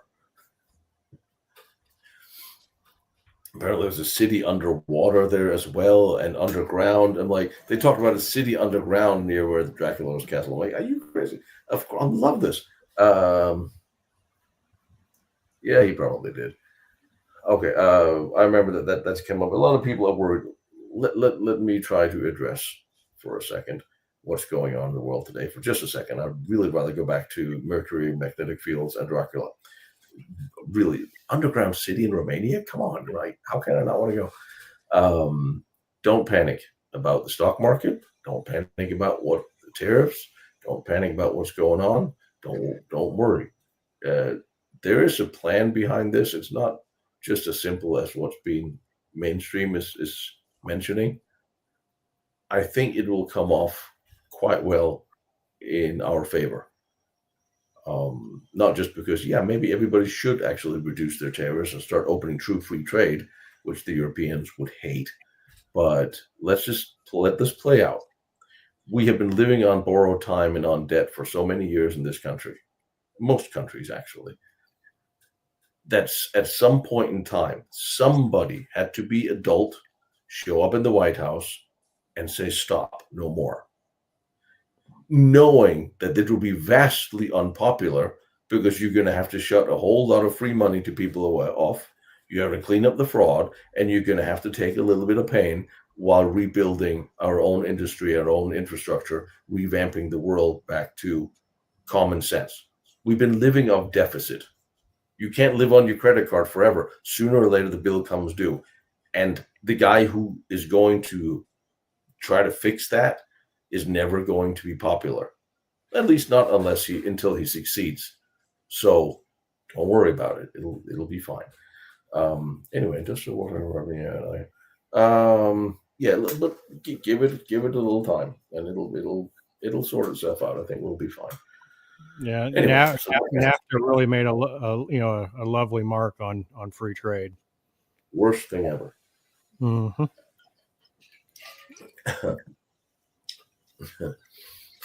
That's Kamler's face on Mars.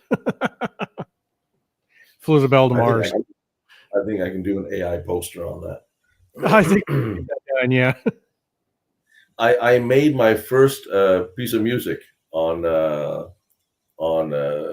couple of different AI music creators. It's pretty good. I wrote a song, then I put the music, then I added some more instruments. It's pretty good. Well, now if we can just figure out how we can convince YouTube to let us use it at the beginning of the, at the videos, so that way it doesn't sound like 70s, I mean, boom, boom you all created it. No, I'm talking about like the countdown. Oh. Remember the countdown music always sound like John Holmes should be walking out anytime. There's more money than do that. Yeah. I mean, I still that we do an AI poster with Kamala's face on Mars. I kind of think that. That would really. I think that's an idea. Chat music. Oh, is that? Oh, I love chat music. Or unless that's something else. No, that's chant. I'm sorry. Close enough. I love chant. They do set comments under stupid pictures to music, and it's awesome. Raymond, you're absolutely correct, but that's a different story. Even Romans shaved. That's a completely different piece of historical information that we don't need.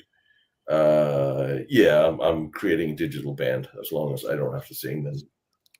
Tino's creating a hair band. I mean, we go back in history and we look at banking and wars. Just remember that the chairman of the Fed during the World War I, his brother was the chairman of the Berlin Bank who funded the Kaiser's war machine. Bob Wooks. Come on. You got two brothers who are in charge of the money on both sides of a war. I don't think there's war. This is just that always, if nothing else, will tell you that it's all just shite. A T-shirt of meme of Kamala's face on Mars. All right. Okay. All right. You know what? Well, I'll see what I can do on that. That actually sounds like might be fun.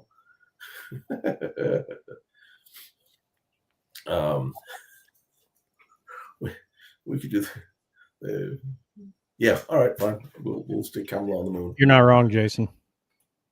No, like everybody was related to everybody else. And it's interesting because the German Kaiser always got knocked for World War One and starting World War One. It really wasn't him. He didn't want war. The Russian Tsar didn't really want war either. But both of their chief of staffs and both of their foreign ministers were dead set on going to war. And they eventually navigated the politicians into a, well, you don't really have much choice now situation. It was very interesting how officials got you into that war. Let me make the picture first. I'll post it here later today, see what I can come up with.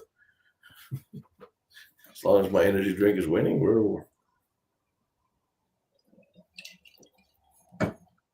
we do not know where the Kaiser was buried. I thought he was buried in. We don't know where the Kaiser was buried.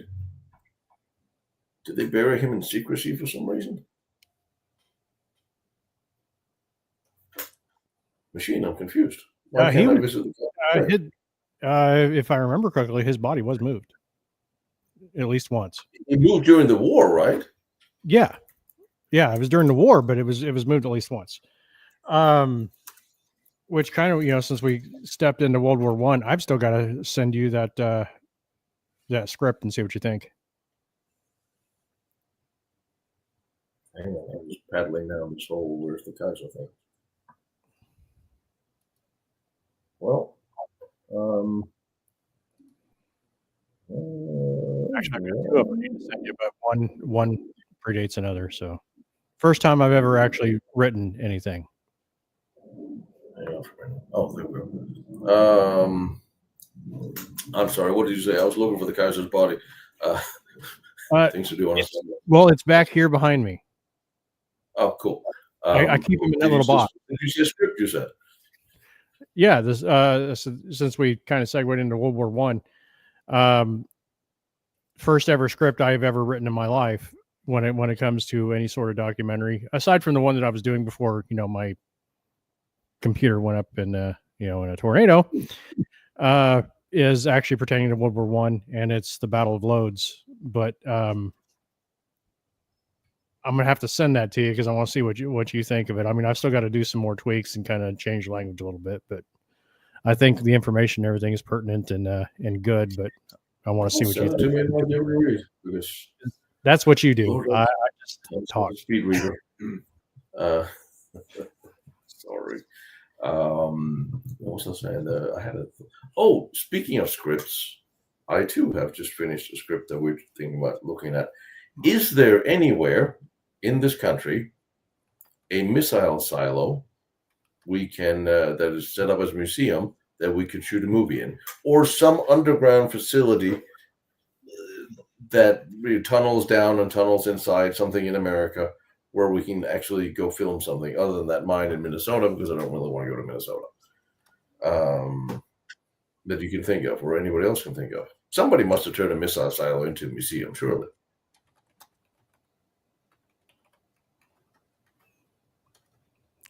There's a couple of them that were purchased, and I believe there was some of them that are obviously private, but I believe that there was one that was open, but I'm trying to think of where they said it was. What did you come up with? You don't have that kind of money. Well, maybe you do have that kind of money. Coffin psychosis is a thing. Yeah, Thank you, Pepe. Would you please give him a smiley face on the Facebook, because I can't do that on StreamYard. What's that? Pepe, give him he donated $100 to the cause. I'm trying moving faster than I can.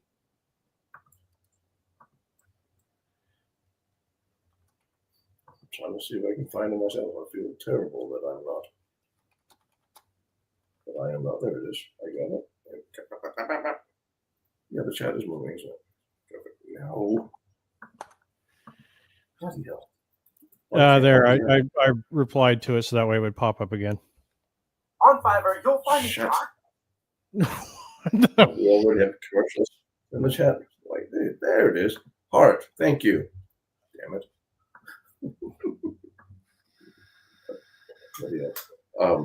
It will. Kaiser Wilhelm is buried in a mausoleum in the Netherlands. He died in exile. We found the Kaiser. Well, thank you. That's kind of what I thought. So there, problem solved, and that is what we're here for. To solve problems, damn it. I got another. We're not. And using old army base in the Midwest, crazy living bunkers, and all I can remember the name. But I need an underground. I need it like a sort of deep underground, abandoned. I need a place that I can sort of get to, and with an actual film crew and actually film an actual movie. So no sneaking in and being silly. So there's a future film thing might make it.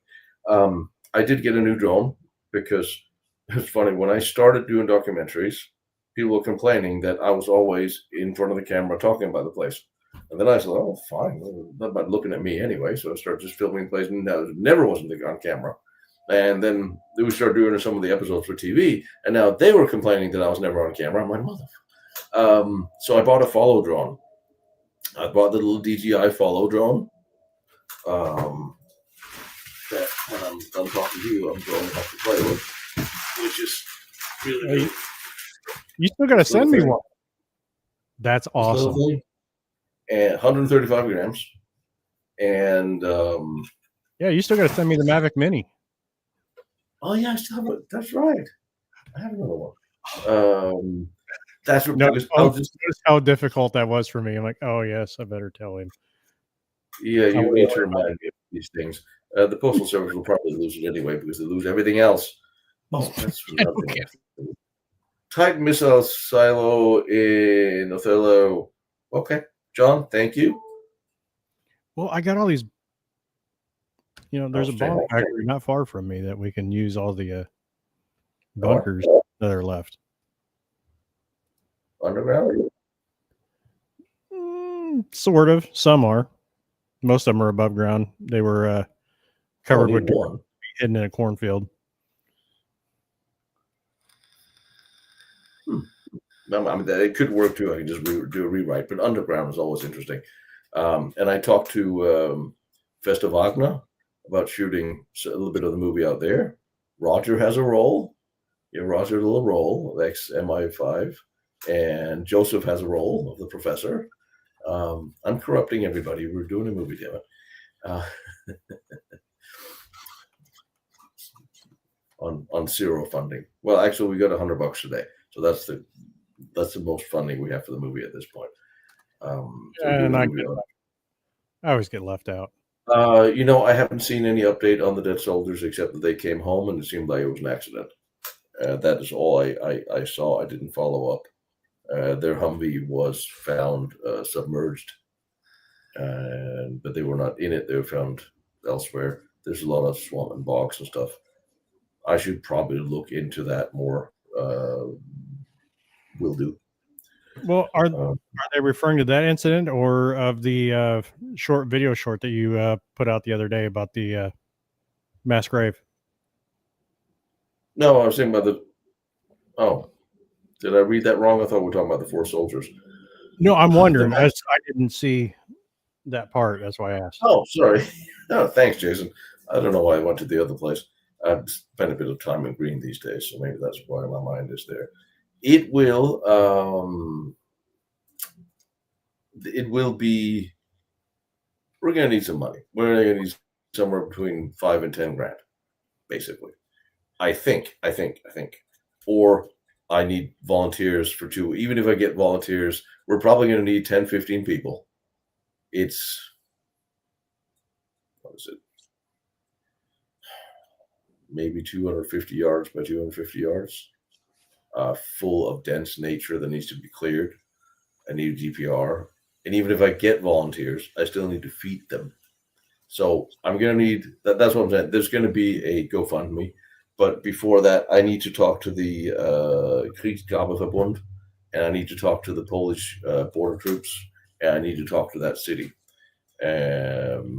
Because, first of all, it is so close to the Russian border that if we showed up with 1 vehicle, and they were waiting by the car when we got back. That's how close it is. So if we show up with 20 vehicles in a backhoe, they're definitely going to show up in an APC. They're very attractive Polish border. There's a couple of, there were like 4 of them, and one of them was a very attractive Polish lady in uniform. I cannot, it's funny. I can't quite figure out what the Polish ranks are. I thought 3 stars was captain for some reason. And then we started talking, and then it sounded like he was a staff sergeant from what we were kind of like trying to hammer what we both were. And I don't know. Then I met several Polish officers. And I was trying to look up what the Polish army ranks look like, if they're different than the border patrol. So I actually don't know what I'll figure this one out. Never mind. Not to bother you with, but we need to get permission from everybody to do this. And once I had the permissions, then I'll do the math on how much money we need for hardware and feeding people, and then how much money I might need to offer people. What I would do is I would go to some of the local universities that have a forensic department and say, well, would you like to have your kids come out, your team of forensic students to come out for a week and help actually dig up some dead dudes? I think that seems like something they will probably say yes to, but their first question is also, do you have all the permissions? Which is obviously so. And talking to Polish officials, it's usually one of those things that is best done by other Polish officials because communication is not easy. Isn't there not a way around the permissions though? Because you got guys that do battlefield archaeology constantly, that they come across the body, and what they do is they have to carry a special blue bag to put the remains in so they can be repatriated. I mean, we just accidentally came across. No, there's no under the radar because we have to explore the whole area. We have to dig down probably a meter, maybe a little more, maybe 2. That's a couple of yards.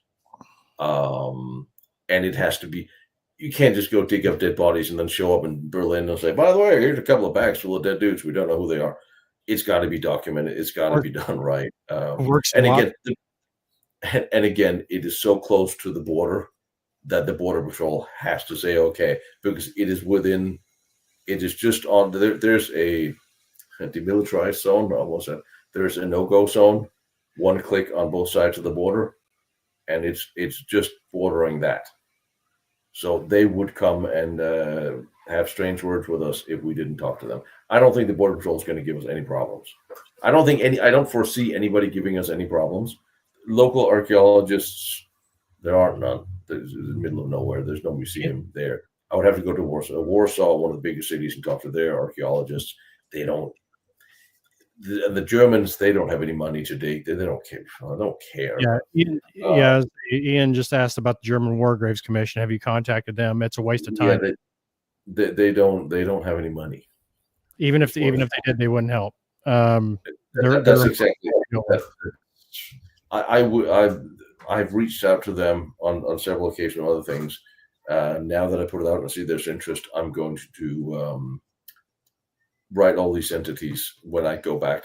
But I do have a friend in the Polish government who's very good at navigating communications. And I figure if I contributed enough to her nutritional stance in life, I can get her to make me some calls. Polish Army General, 3 stars. But there's different sizes of stars, right? So this guy was way too young to be a general. Just like we have different sort of stars. Or was it? Wait a minute. Maybe it wasn't a star. It was three. Geez, what are they called? 3 little squares on the side. What's that called? What's that called in English?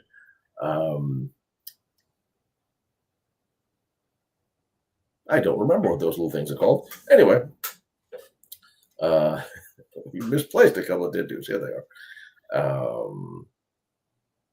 But yeah, there's take care, Ian. Damn, what are those things called? Not a star on an epaulet. It's a chevron. No, not a chevron. The little thing that looks like a little square that's on the tilt on the side, like on a card. What are they called? If you have a deck of playing cards, you have aces, spades, diamond. I don't play cards. Don't play clubs. Cards. clubs. And what's the last one? What's the red one? That's not a heart. Diamonds. They're just called diamonds. I think. Diamonds. Even if I don't really play cards either. So will that term translate over onto like a shoulder on a ranking system? So we have 3 diamonds on the shoulders. That it sounds wrong. Clover, no, not Clover.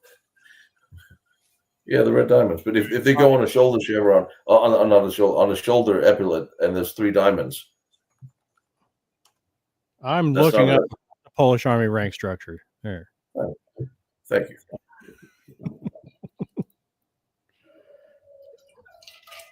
Let's see. It was like every time I talk to a Polish officer or a soldier, I see something different on their uniform. I was like, I don't know. I haven't even. Maybe I run into everyone from every rank. I just can't. He is a captain, right? That's kind of what I'm thinking he might be. What did you say he had on it? 3 pips, 3 diamonds. 3 diamonds. Well, they look like 3 diamonds. They were square. They weren't stars like or captain's clovers or anything like that. Or that's what I was looking for. My God, I thought ours was difficult to understand. Right? See, that's what I was saying. Looking it up is not that easy. The Polish rank system is. Oh, oh wow! Like I'm at awe. Right? It's not like I don't know rank system. It's not that I can't just usually pull up a rank from a country and say, oh, well, this is so. Not the Polish. No, right? The more I click on, the worse it gets. I know. You thought this was easy? No, I have no idea what the hell these guys are. Oh my God! There's no way. This can't be real.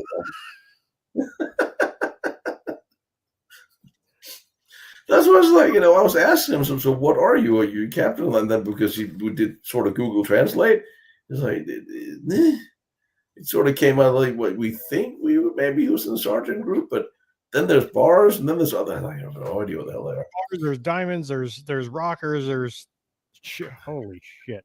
Sorry, I know. It just keeps going. What a lovely Lord. And it would be, I mean, they would. Julie, what was your question, darling? I'm sorry. It probably has been. Shoot it again, please. Since we're clearly not paddling down to the same.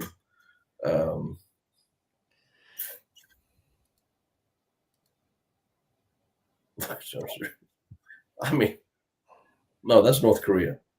It's different. Yeah, I got nothing. I mean, I see mostly the stars, but I mean, you got stacks of stripes and chevrons and stars with chevrons and stripes and stars with this and that. One of those binoculars. It never. I mean, it's just continuing. 4 stars with no bars as a captain. What about 3 stars then? I thought it was 3. That I had 3. Like, we need some more polls here. Yeah, I thought 3 stars was captain because I had a friend of mine that was a captain. So one of the, you got a new dog, and I was like, send pictures. James got a new dog. Yay! Congratulations. New dogs always make days better. Okay, Mr. Statement to me as I got. Julie, what was your question? Apparently somebody else had the YouTube issue. Say it again. I'll actually pay attention for a second. Congratulations on the new dog. That's all I ever use Instagram for is watch funny videos on huskies howling. I used to follow pretty girls, but dogs are just more fun. I'm not getting a husky. What were we were talking? I was waiting for that. What were we talking about? Lovely war. But no, it is as I said, it is an undergoing. It is going on. But I do need to get a little place in Poland so I can actually have a place to put an arm, put a car, and also the van for the tours. There we go. No, I have absolutely not. But that sounds hot and humid and horribly annoying. It sounds like terrible weather. It will be interesting to see. I haven't gotten myself dug into Napoleon yet. I sort of more on Napoleon III and his impossible wife. I actually got separated from a dating chat because of Napoleon III. I can't believe I offended a girl on a dating site because of my comments about Napoleon III's impossible wife. Like, who would have thought that would offend anybody in this day and age? Everything's offensive.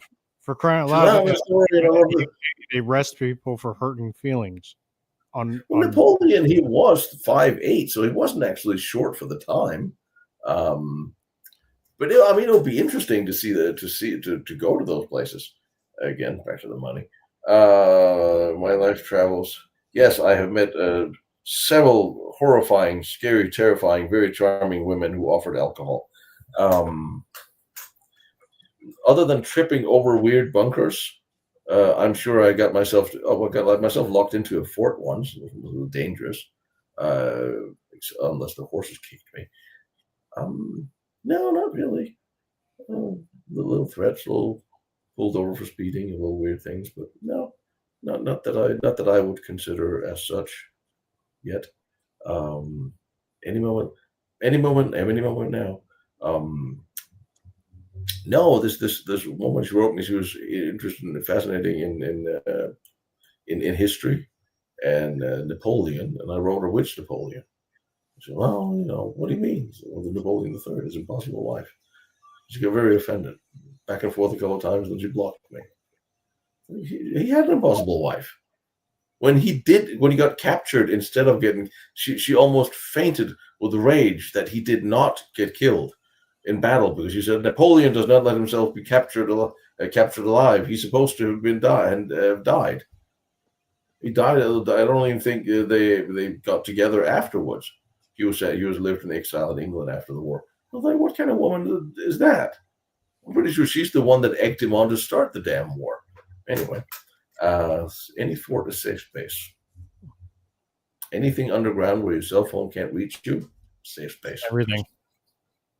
Everything you go into is a safe space because the technology doesn't work. Exactly. Like, no one can bother you anymore. By the way, I did come up with an idea on that, on doing a live inside of a bunker. I figured out how to do it, but it's going to be a pain in the ass.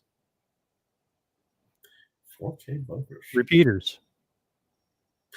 I thought about that, putting a repeater at the door, and then so I could do a live walkthrough, a live chat, but I would have to. But it's like the tunnels are not straight exactly. I don't know it would work. Yeah, I have to put a repeater at every corner, and it have to be battery operated. Well, you'd have to use the radio style ones, and they would have to be so many feet, but that would create such a major delay. And I'm wondering what the delay would be, because with every distance you go, there's going to be more delay. So you could be inside the bunker, somebody could say something, and 5 minutes later you'd be like, "Yeah, I seen that." Yeah, it's certainly not going to be a cute make comment thing. Napoleon III was of course taken by the Prussians and put in a castle until the war was over. When the war was over, he lived in exile in England afterwards. He died some years after from. How did he die from? They all escaped. She escaped too, and with their son, all separately. But yeah, back then they didn't just off people for what Napoleon I, like I said, was put in exile as well. Both the first and the second time, and came back. And even when you go back to medieval wars, when you captured noblemen, you didn't kill them, you ransomed them off. It wasn't normal that you went in, not always, and just killed the king that you were at war with, because half of them were related. So Yeah, and that changed around the time of World War I. Okay. Brett, I will do that. Passive repeater. Someone remind me. And of course, you had the Battle of Castle Itter in World War II. Field wire. Can I run a wire to a repeater? Oh man, that would be a mess. No, that was another idea that came up, but you'd have to basically walk with a reel on your back, Yeah, to try. and then we'll back again. Jason, no, they valued the life that was rich enough or important enough. Not all life. It's not like the foot soldiers mattered. It's like, No. it's just they very valued some life, but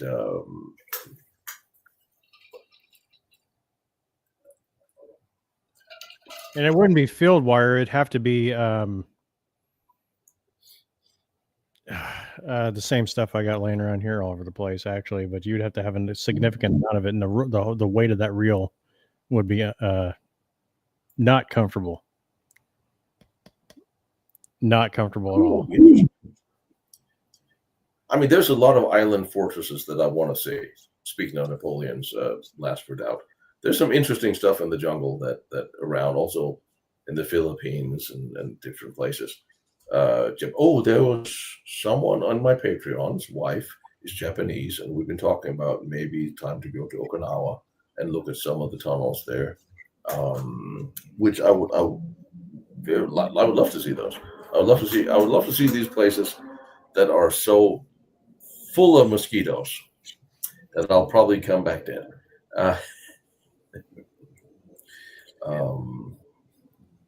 Yeah. Fort Tilden may be a good place. Fort Tilden here?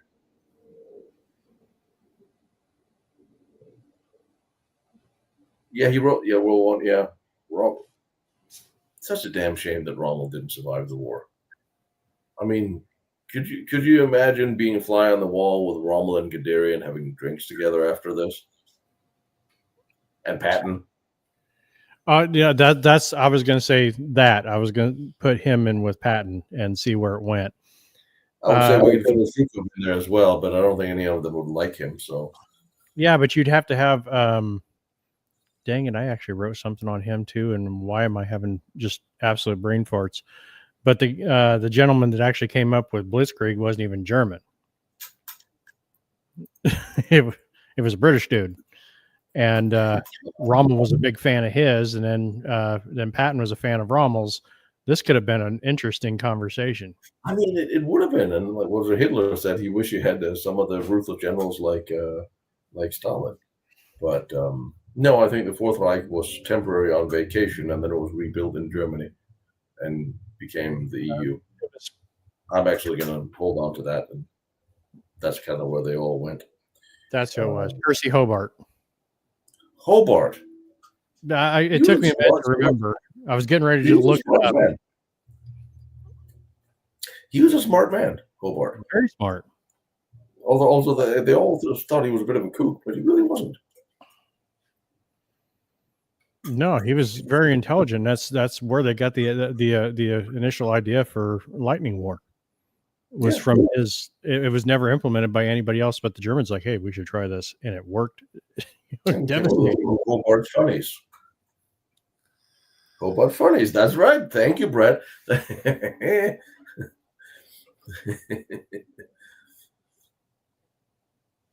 Little pervertine. Little pervertine never hurt anybody. Have you seen the streets of LA? I was going to say, have you seen the Midwest? Because that's where it's made. We just happened to ship it out to you guys. That's what it is. Oh, thanks. I thought it came from China.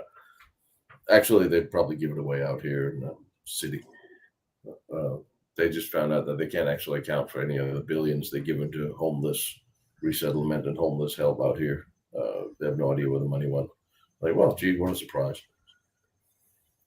Well, the Germans were also the first that came up with vitamin IVs and a lot of these interesting things that you still use today. And you see a lot of statesmen that are constantly alert, and despite they're a million years old, there's all sorts of various drugs that'll keep people astute for a while, and like vitamin IVs, different drugs. Look at what they did to Biden on his first, and that's very interesting. Oh fuck, we're back there again. Never mind. Let's do it. Very interesting that some of the Biden was just as mentally not there when he ran in 2020. But it's interesting because they managed to drug him up, give him the right cocktail before some of his speeches. But for that last speech, the last debate with Trump, they didn't give him anything, and you could tell that. Well, he was going into it, but he wasn't there. And I'm wondering, did somebody slip him a placebo? Because they have drugs that'll clear people up for a minute, which they gave him before, and you could see it before that. Oh, he's hopped up, he's going there, he's different. And then as time goes by, he's tripped off. On that last debate, I think they've set him up to fail. I could use that right now. Well, I'm still paddling down my other half of a rock star. Well, my coffee wore off 2 hours ago. Next weekend, I wanted to premiere that episode today, but I just couldn't get it done in time. Next weekend, we are.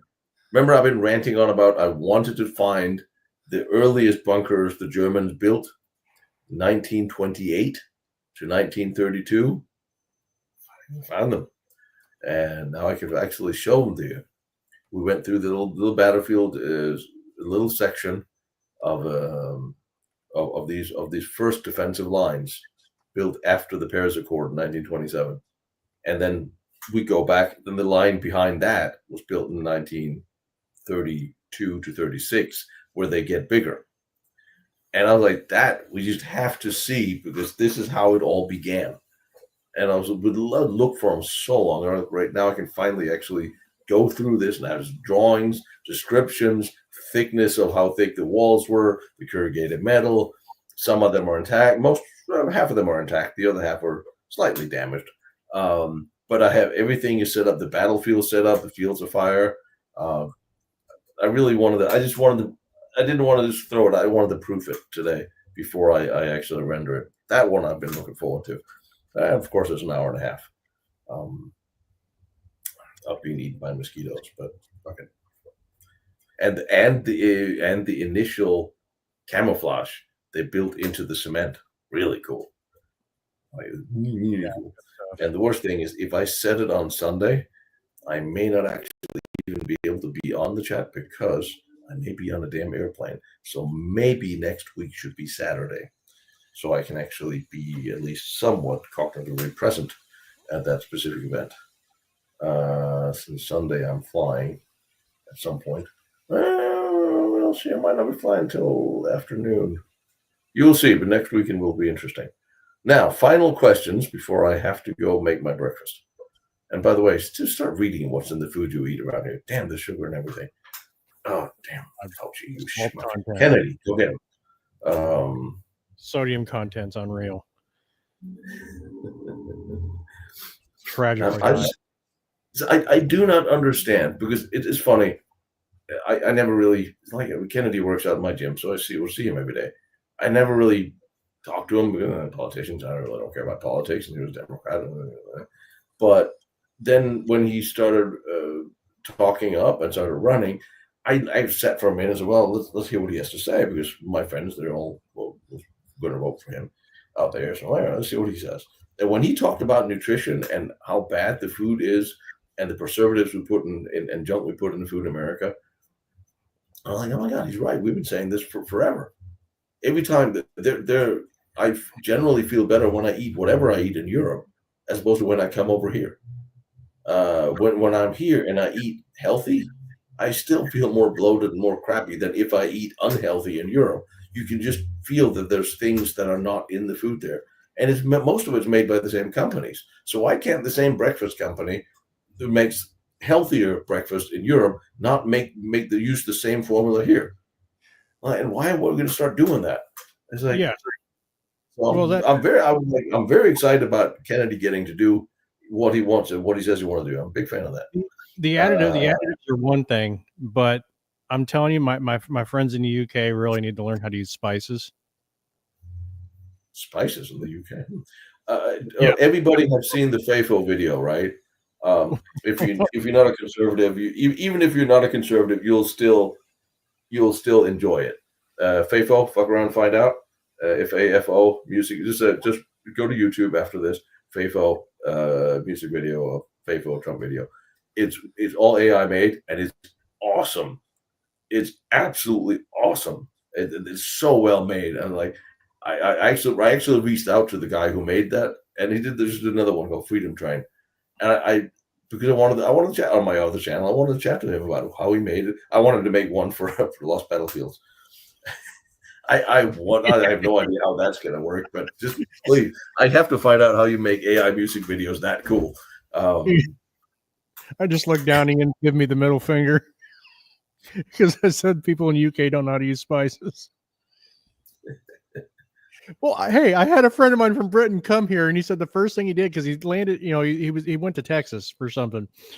He's like, I've never been to a barbecue joint, in the US. He said he went there and he goes, I never want to go home. I just want to live in the back room of this place. He's like, it was the greatest thing he ever ate. I mean, it's been so long since I've been in England. I kind of don't want to go because I just look at what's going on, and I'm like, I don't want to get caught up in that. I don't want to accidentally have said something that offends the powers that be, and we would be arrested for hurting feelings before we even got off the aircraft. That's what I mean. Is I'm sure there are ultra leftists that I would make cry, and I'm like, pick meat great. See that? Actually, I got pulled pork for lunch today. I will have pulled pork for lunch today when we're done here. So yeah.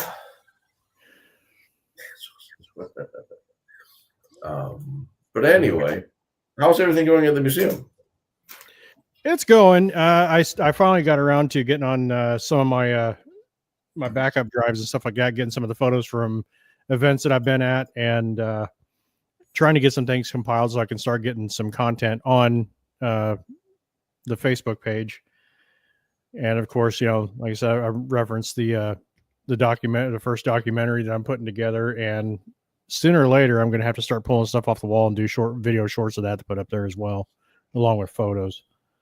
And I still need to get you, and I got to explain to Austrian Tom, because I reached out to him too and said, hey, do you want to be a contributor to this? Because we all kind of do this stuff together. I'm like, well, I would like to have you on here. So I'll of course put you as a contributor so you can put the Lost Battlefield stuff on there and everything. But he doesn't understand what I'm talking about, so I'm going to have to kind of fill him in, I guess. Yeah, I'm seeing him soon. I'll clue him in as well. Like, no, he's not asking for money. Don't worry. Now you just need to get a gigantic 3D printer that's big enough to print to make cannon barrels, and we can start making replica arms. And I'm doing an interview with a company in Poland that is making historic replica arms, and they are charging an ungodly amount of money for it. That I'm thinking this must be able to be done cheaper. Well, and they only have to look like them. They don't have to be functional. So exactly, they don't even have to be metal. They could be plastic resins if they're sitting on. I mean, they're replicas. They're not supposed to. Yeah. Give me some black wall pipe and my welding hood, and we'll get it done. That's what I mean. I mean, a lot of the older forts could do with just a replica of a black powder cannon. They're sitting outside. Anyway, I will have more information on that when I have more information on that. All right, buddy. It must be time for lunch or something. And more coffee. More coffee. Seriously, I'm getting heartburn every time I drink coffee. Espresso, it's fine. I'll knock down a couple espressos every day. Rock stars, no problem. Coffee here. Well, that was going to be my question. Are you drinking a lot of flavored coffee, like flavored pods? No, it's regular breakfast blend or whatever, and then I put a little creamer, a little milk in it. And See, I had there's a specific brand that I just tried a while back because I drink mostly dark roast. It was doing the same thing to me every time I opened one of those pods. I mean, as soon as I took a drink, it was like just instant pain. But most of the dark roast stuff that I drink is perfectly fine, and I use actually sugar free. It's Italian sweet cream creamer, liquid creamer, and that's all I put in my coffees now. But certain flavored coffees and stuff like that would mess me up. And well, someone keeps mentioning tacos. Listen, I eat ghost pepper, Carolina Reaper, and pretty much anything that can cause, if I can pour it on the concrete and it sizzles, I eat it. It doesn't. I was looking at boil the coffee more; it'll kill the acidity. How do you boil something you make with a Keurig? I don't even think the water that comes out is at boil. That sounds too much like yes, work. I should actually start brewing my coffee. I can't be arsed to do so because I don't have that kind of time here at the office. Maybe. Anyway. All right. We will chat with you all next time. I will try to do this more often. I really need to. I know. And don't forget to visit Machines Museum. You got the website out, right? Yeah, give me 1 second. I can actually get since it's baby fresh and hasn't been populated yet, it's kind of hard to. Did you get a website or are you just living on the Facebook? Just on the Facebook now. Website. Because we poor people. You want me to host it? We'll talk about that later. We'll get it now later. All right, you guys take care. Have a good Sunday, wherever you are. Be good. If you can't be good, don't get caught.